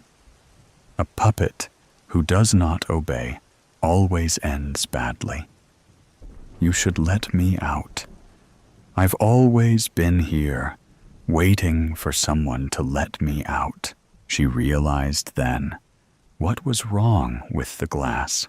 Someone, something, was trying to break free from the inside. Her own reflection in the glass warped into a puppet's face, and she felt the weight of something choking her. No, she was not a puppet. She was a human. This wasn't real. I am the master of puppets. Puppets have no soul but they do a lot of harm. I tried to take his soul, but he broke free. You will let me out. You are my puppet now. You saw it in the glass. You're like me. Iceland watched in horror as the cracks in the glass grew wider. It will end badly for you if you do not obey. She lifted the poker to swing it, and the hands of the puppets on display reached out and grabbed her throat, pulling her backwards. A bad puppet is of no use to me. I have been waiting for you. There's nothing to be done. One must really die good. Iceland screamed, trying to throw the puppets off. She twisted in their grip, seeing the cracks grow wider and wider. When you're not real, nothing hurts, Iceland. But the more I try to be real, the more I feel pain. Oh, the pain. How painful this is. Can't you feel it? The creaking of the rope was unbearable. The spiraling voice wailing and wailing as she begged for this to stop, for her to wake up, to let this nightmare end. Iceland woke in her chair. The clock read the same time as it had before, but something was different. Everything was different. At some point, the gentle light of the afternoon had faded into a gray gloom bordering on darkness. This day seemed to be lasting an eternity. It was all a nightmare, a terrible nightmare. She saw it then. Her vision narrowed, and her chest tightened as she stared at it. The painting, mocking her from the back, as it always had. Maybe this was still a nightmare taken new form. Those horrible skulls leering at her, that noise, that endless noise. She approached it slowly and ran her hands over the cracks in the glass, feeling her skin crawl with revulsion. The glass was cold, unnaturally cold, like it was sucking the little warmth she had left from her fingers. I want to be real, Aislinn. A voice whispered in her ear, you should let me out. I have waited so long. She grabbed the poker from where it lay on the ground and lifted it, bringing it down to strike the glass. A gloved hand reached out of the frame and snatched hold of her wrist, forcing her to drop the poker in shock. A puppet has no soul, but it can do harm. It cackled, drawing her closer to the frame. You're my puppet now. Your soul is mine. No! She screamed, grabbing at the nearest object, a porcelain bird, and throwing it at the puppet. You aren't real. None of this is real. She felt the world begin to blur and tried to pull away from its grip. But it was too late. This couldn't be it. This couldn't be how this ended for her. This wasn't fair. This wasn't fair. You aren't real, she cried as her mind began to break. You aren't real. She felt the rancid breath of the puppet as it whispered in her ear. And now neither are you. Gridlock of the mind. The 405 stretched endlessly before me, a vein of asphalt pulsing with the dull monotony of brake lights. Every morning, I merged into the current of half-conscious souls, each of us trapped in the same routine, inching forward to destinations we resented. My corporate job barely paid my bills, and my spirit eroded with each passing day. Yet, like a prisoner resigned to their cell, I got into my car every morning, hoping, futilely, that something, anything, would change. Today felt no different. The same stifling air, the same murmur of the radio, the same dull ache pressing behind my eyes. I stared ahead, watching as the red taillights blinked and glowed in a never-ending pattern, hypnotic in their rhythm. I sighed, my hands gripping the wheel. This wasn't life. This was something else, some cruel purgatory where change was an illusion. As I drove, a strange sensation washed over me, an unsettling tug at the back of my mind. It was faint at first, like the nagging feeling of forgetting something important. My fingers tightened around the steering wheel. Had I left the stove on? No, I hadn't cooked in days. My laptop? No, it was in my bag, thrown onto the passenger seat in my usual morning autopilot. Then what? My phone rang, vibrating against the plastic cup holder. The number flashed on the screen. Unknown. But I knew better. Bill collectors. I clenched my jaw before answering, already bracing myself. Hello? A voice on the other end rattled off my name, their tone all business, all demand. We're calling about your outstanding balance. I exhaled sharply, my frustration boiling over.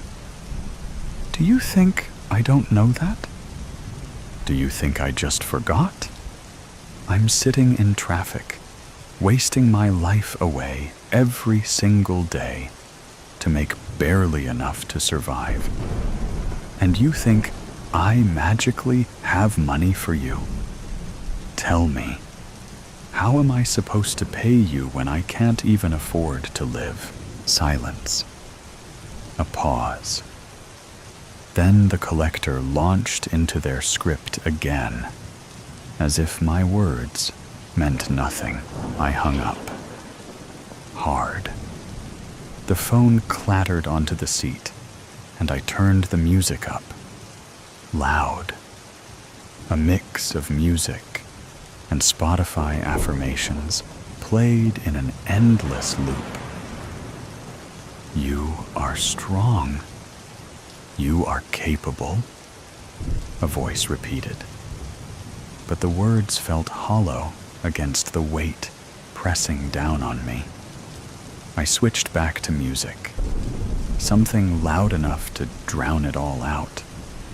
But after a few minutes, I found myself back on the affirmations, searching for something, anything that might stick. You are in control of your life, the voice insisted. I scoffed, flipping back to music again.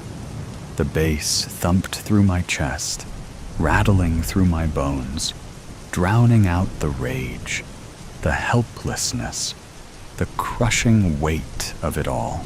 I shook the feeling off and pressed forward. But the thought gnawed at me, creeping into the corners of my mind like an itch I couldn't scratch. The traffic slowed, locking me into a dead stop between exits. I drummed my fingers against the wheel, the silence growing unbearable. Something was wrong. Something was missing. The air inside the car felt heavier now, oppressive. I adjusted my rearview mirror and caught a glimpse of my own eyes, shadowed and hollow. Was it always this way? Was I always this way? The weight of exhaustion bore down on me. My limbs felt heavier than they should. Had I slept enough last night? Had I ever slept enough? I closed my eyes, taking slow, steady breaths. But when I opened them, the scenery outside seemed different. The colors muted. The sounds dampened. My vision blurred for a moment before snapping back into focus. But the creeping unease remained. I was losing time. One moment, I was at the interchange, and the next, I was pulling into the parking garage beneath my office building. My heart pounded as I stepped out of the car, my legs unsteady, as if I had forgotten how to walk. The air felt wrong, too thick, too still. I moved through the lobby, the fluorescent lights above buzzing softly, pressing against my skull like a dull migraine. The elevator doors slid open, and I stepped inside. The mirrored walls reflected me back at myself. And for a fleeting moment, I saw something else. A blur, a shadow of someone who wasn't quite me. I blinked, and it was gone. The doors opened to my floor, and I walked down the sterile hallway, my footsteps muffled against the carpet. My hands were cold, my breath shallow.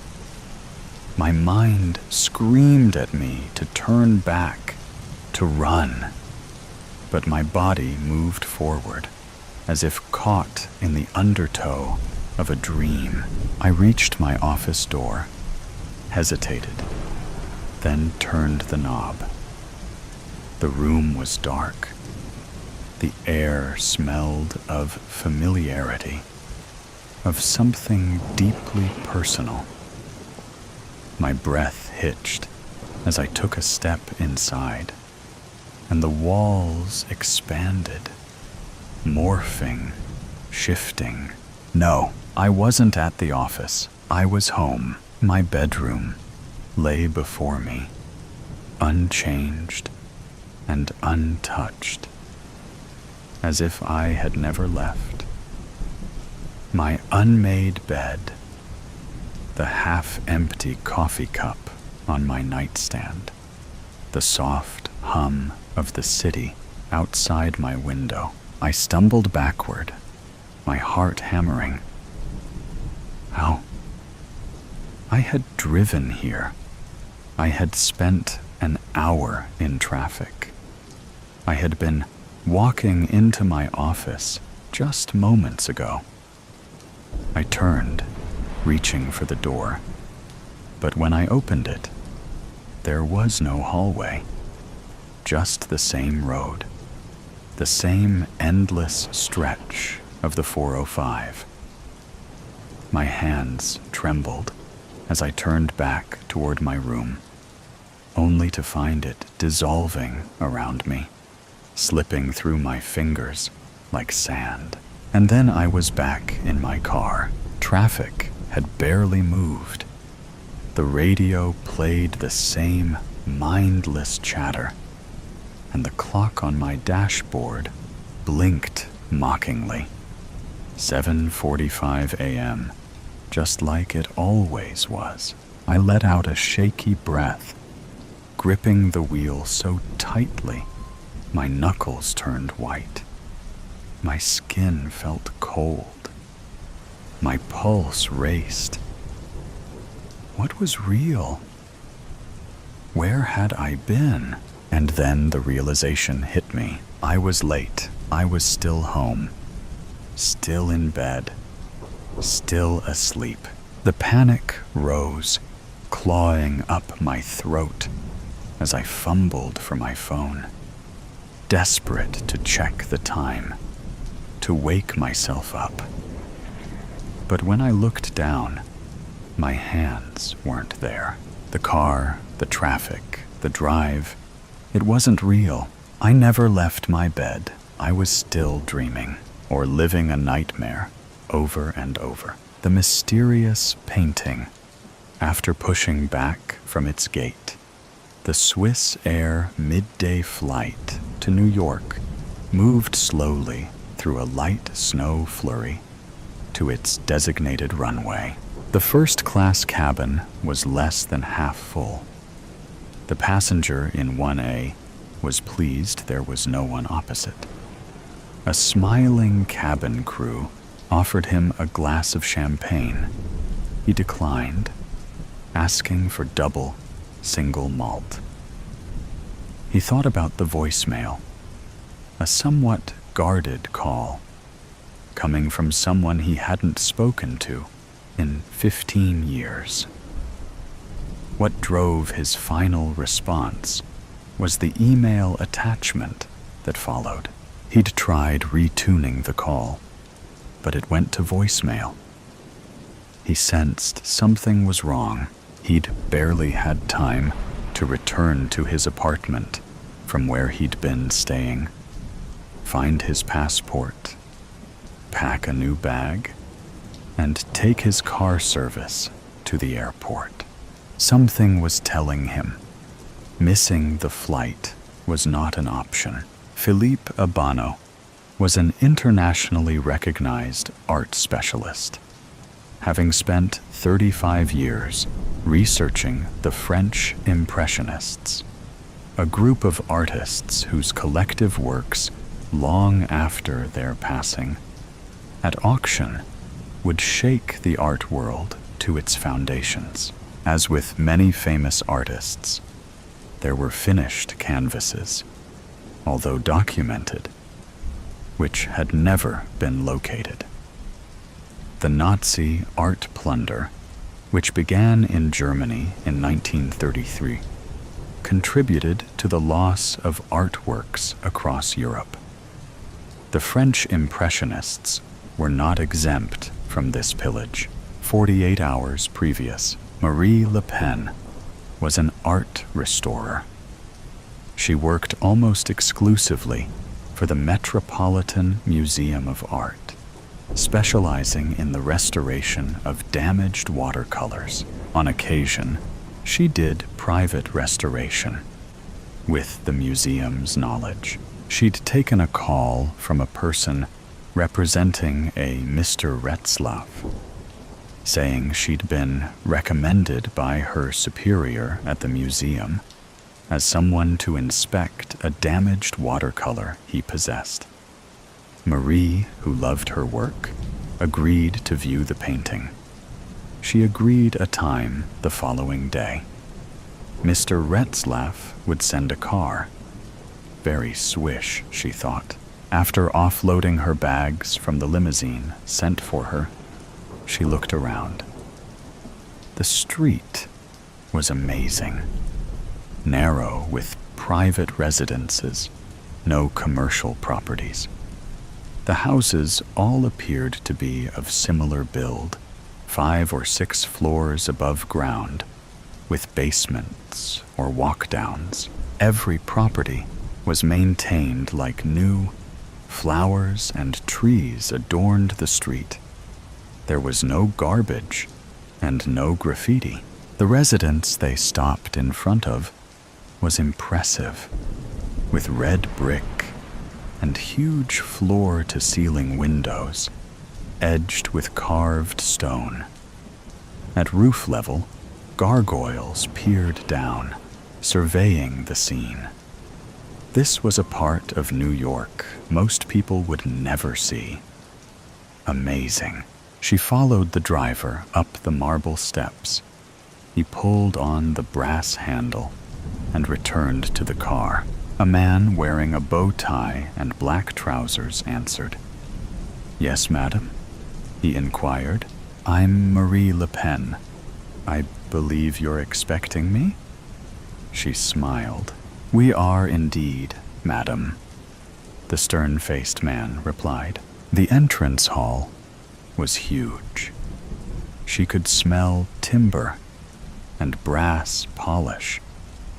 The black and white checkered tiled floor was straight out of an English TV series. The doors leading off the foyer were all closed. A majestic, sweeping staircase held sway over the entrance.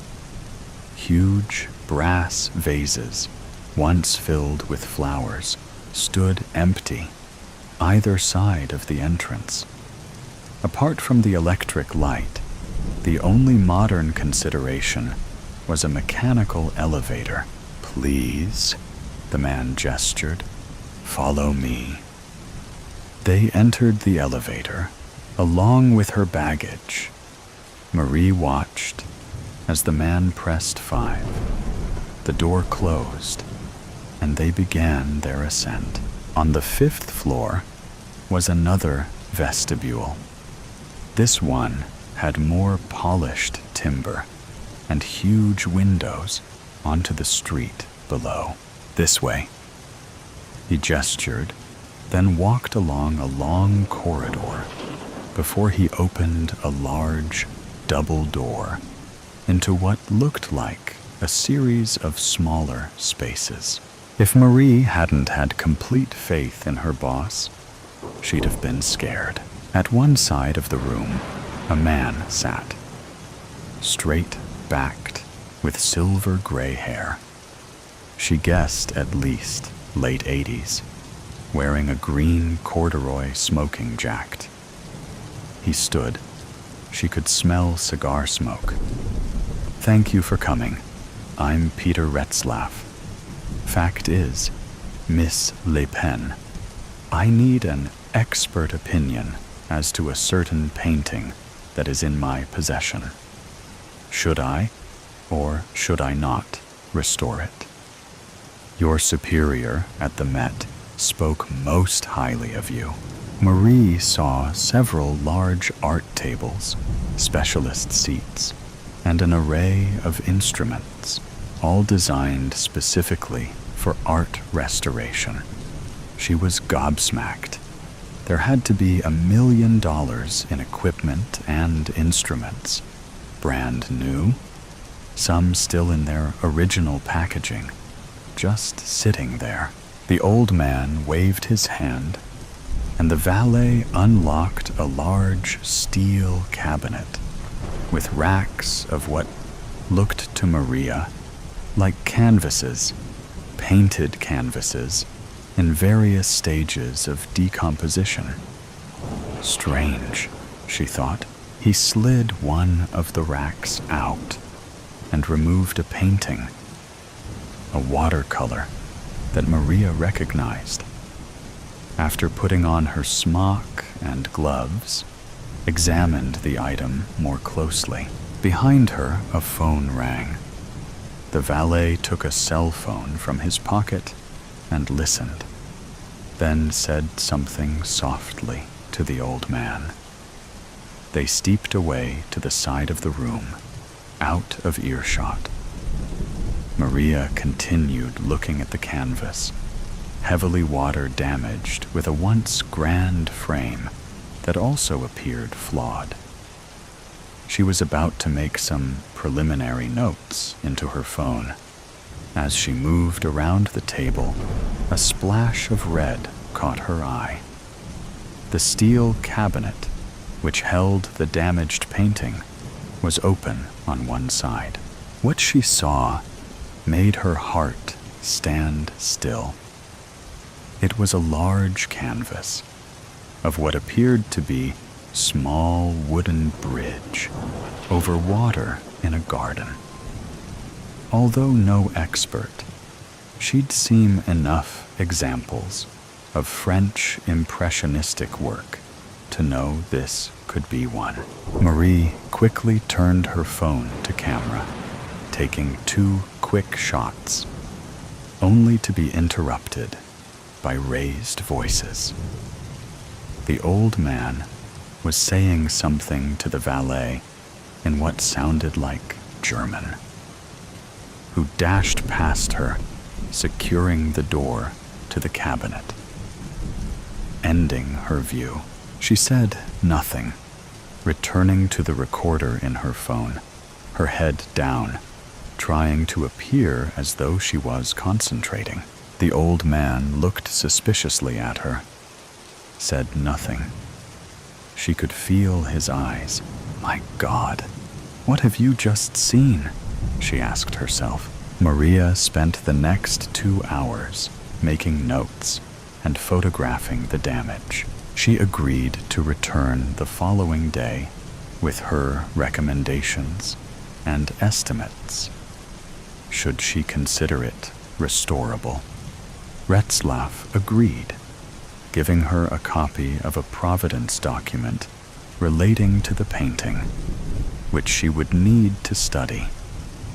He told her he would send a car for her at an agreed time. She shook his hand and returned to the waiting limousine. The previous 2 hours did not sit well with her. Quite why, she couldn't say. The images of the red canvas wouldn't leave her. The storm had hit with a vengeance. Sudden spring rain washing the roadways, reminding New Yorkers summer was not far away. The crowded eateries on the streets of the East Village were suddenly deserted, sending outside diners scrambling for shelter inside. From her small single-bed apartment off McDougal Street, above a drugstore, Maria sat looking at the 2 images she'd downloaded from her camera. The room was quiet, save for the rhythm of the rain tapping at her window. On the larger screen, she could see more clearly the image she'd snapped earlier. The images were very much French impressionistic, of the late 19th or early 20th century. She could see the attempt to produce work inspired by real life. It was revolutionary. French impressionist artists rejected classical subject matter in favor of modernity, seeking to produce works that represented their current circumstances and environments. The more she looked, the more she was convinced. It was what she suspected. My God, she exclaimed. Could it be a Monet, hidden in a steel cabinet in a residence on the Upper West Side? It would explain the old man's annoyance at the cabinet being left open, particularly in the presence of a third party who just happened to be an art restoration expert.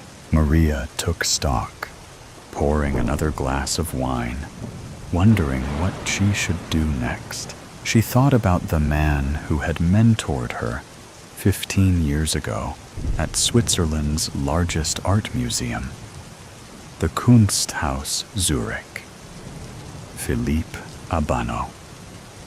If anyone could make sense on what she had seen, he could.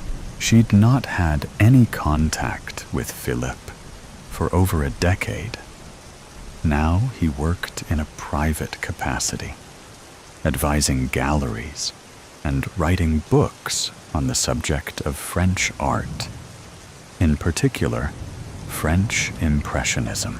His web page provided email and phone contact details. Maria thought carefully as how she should frame the call without identifying the object Before she made the call, she uploaded the 2 photographs into a separate folder, attaching it to the email address she had for Felipe Abano. Suspecting the call would go to voicemail, she'd prepared a statement. At 10:30 p.m., she made the call, voicemail. She introduced herself, telling him of her current position at the Metropolitan Museum of Art, reminding him of their previous association, how she'd come to see what she'd seen, making no reference to a place or names, asking him for his opinion as to the images attached to the following email. Finishing the call, she pressed the send button. In the street below, a man sat in a black limousine, its wipers on intermittent sweeps, clearing the spitting rain, watching the illuminated small window above the drugstore. The Swiss Air flight gathered speed as it approached its takeoff point at Zurich Airport.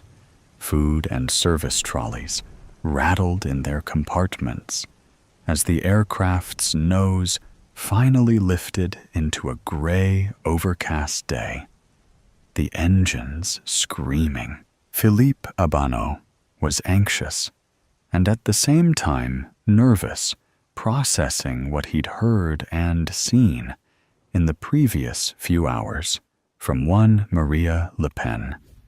Once the pilot had removed the seatbelt sign, he reached for his laptop. Putting on his glasses, began his search. East Village, New York City. Detectives Allison Maroney and her partner, Alex Sonny, stood at the open door of 1A, the apartment above the drugstore in the East Village. They flashed their shields at the uniform on the door. "What we got?" Allison inquired. The uniformed officers' badges read Lomax. "So, Officer Lomax, talk to us." The officer opened his notebook. A deceased female found dead after we gained entry, possible gunshot. A Miss Holland. He gestured upwards. In 2A, reported a cat calling and scratching at the deceased's door. Apparently, the tenant regularly let her cat out when she came home from work, and then opened up when Pussy wanted in. Except, this time, no response. Cat keeps calling. She, Miss Holland, knocked. Nothing. As she heard the tenant arrive earlier that evening, she was reluctant to use the spare key she had, deciding to call 911 instead. We attended. The cat was still scratching at the door. Miss Holland gave us the key and witnessed a non-forced entry. We discovered the body and called the station, securing the scene. The ME who arrived shortly after we called it in puts time of death at around 8 p.m., give or take. Pulling on latex gloves, Detective Maroney knelt next to the body. ID? Yes. A wallet with cash and cards.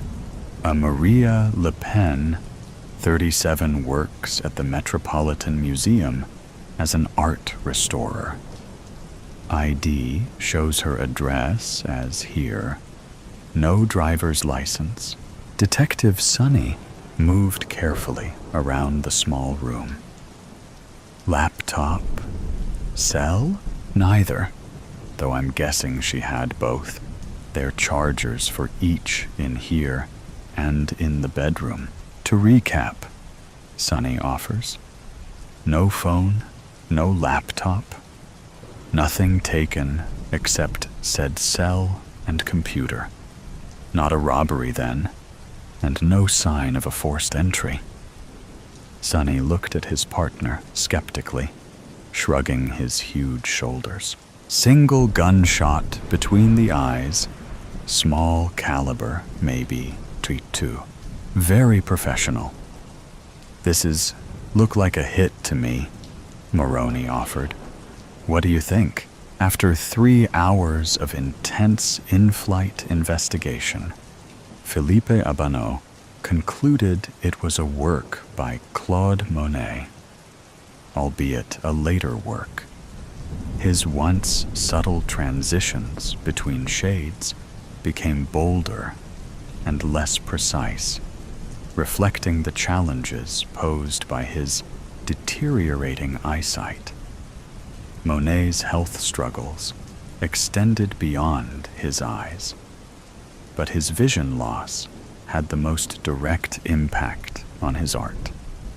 And it was this Felipe Abano recognized. He'd even found a reference to a non-catalogued work titled Pont sur l'eau bleue, Bridge over Blue Water. It was listed as one of several, being prepared by Monet's agent for exhibit in Paris. The exhibition never eventuated, the listed paintings unaccounted for. This was no great mystery for Armand. A number of explanations could be found.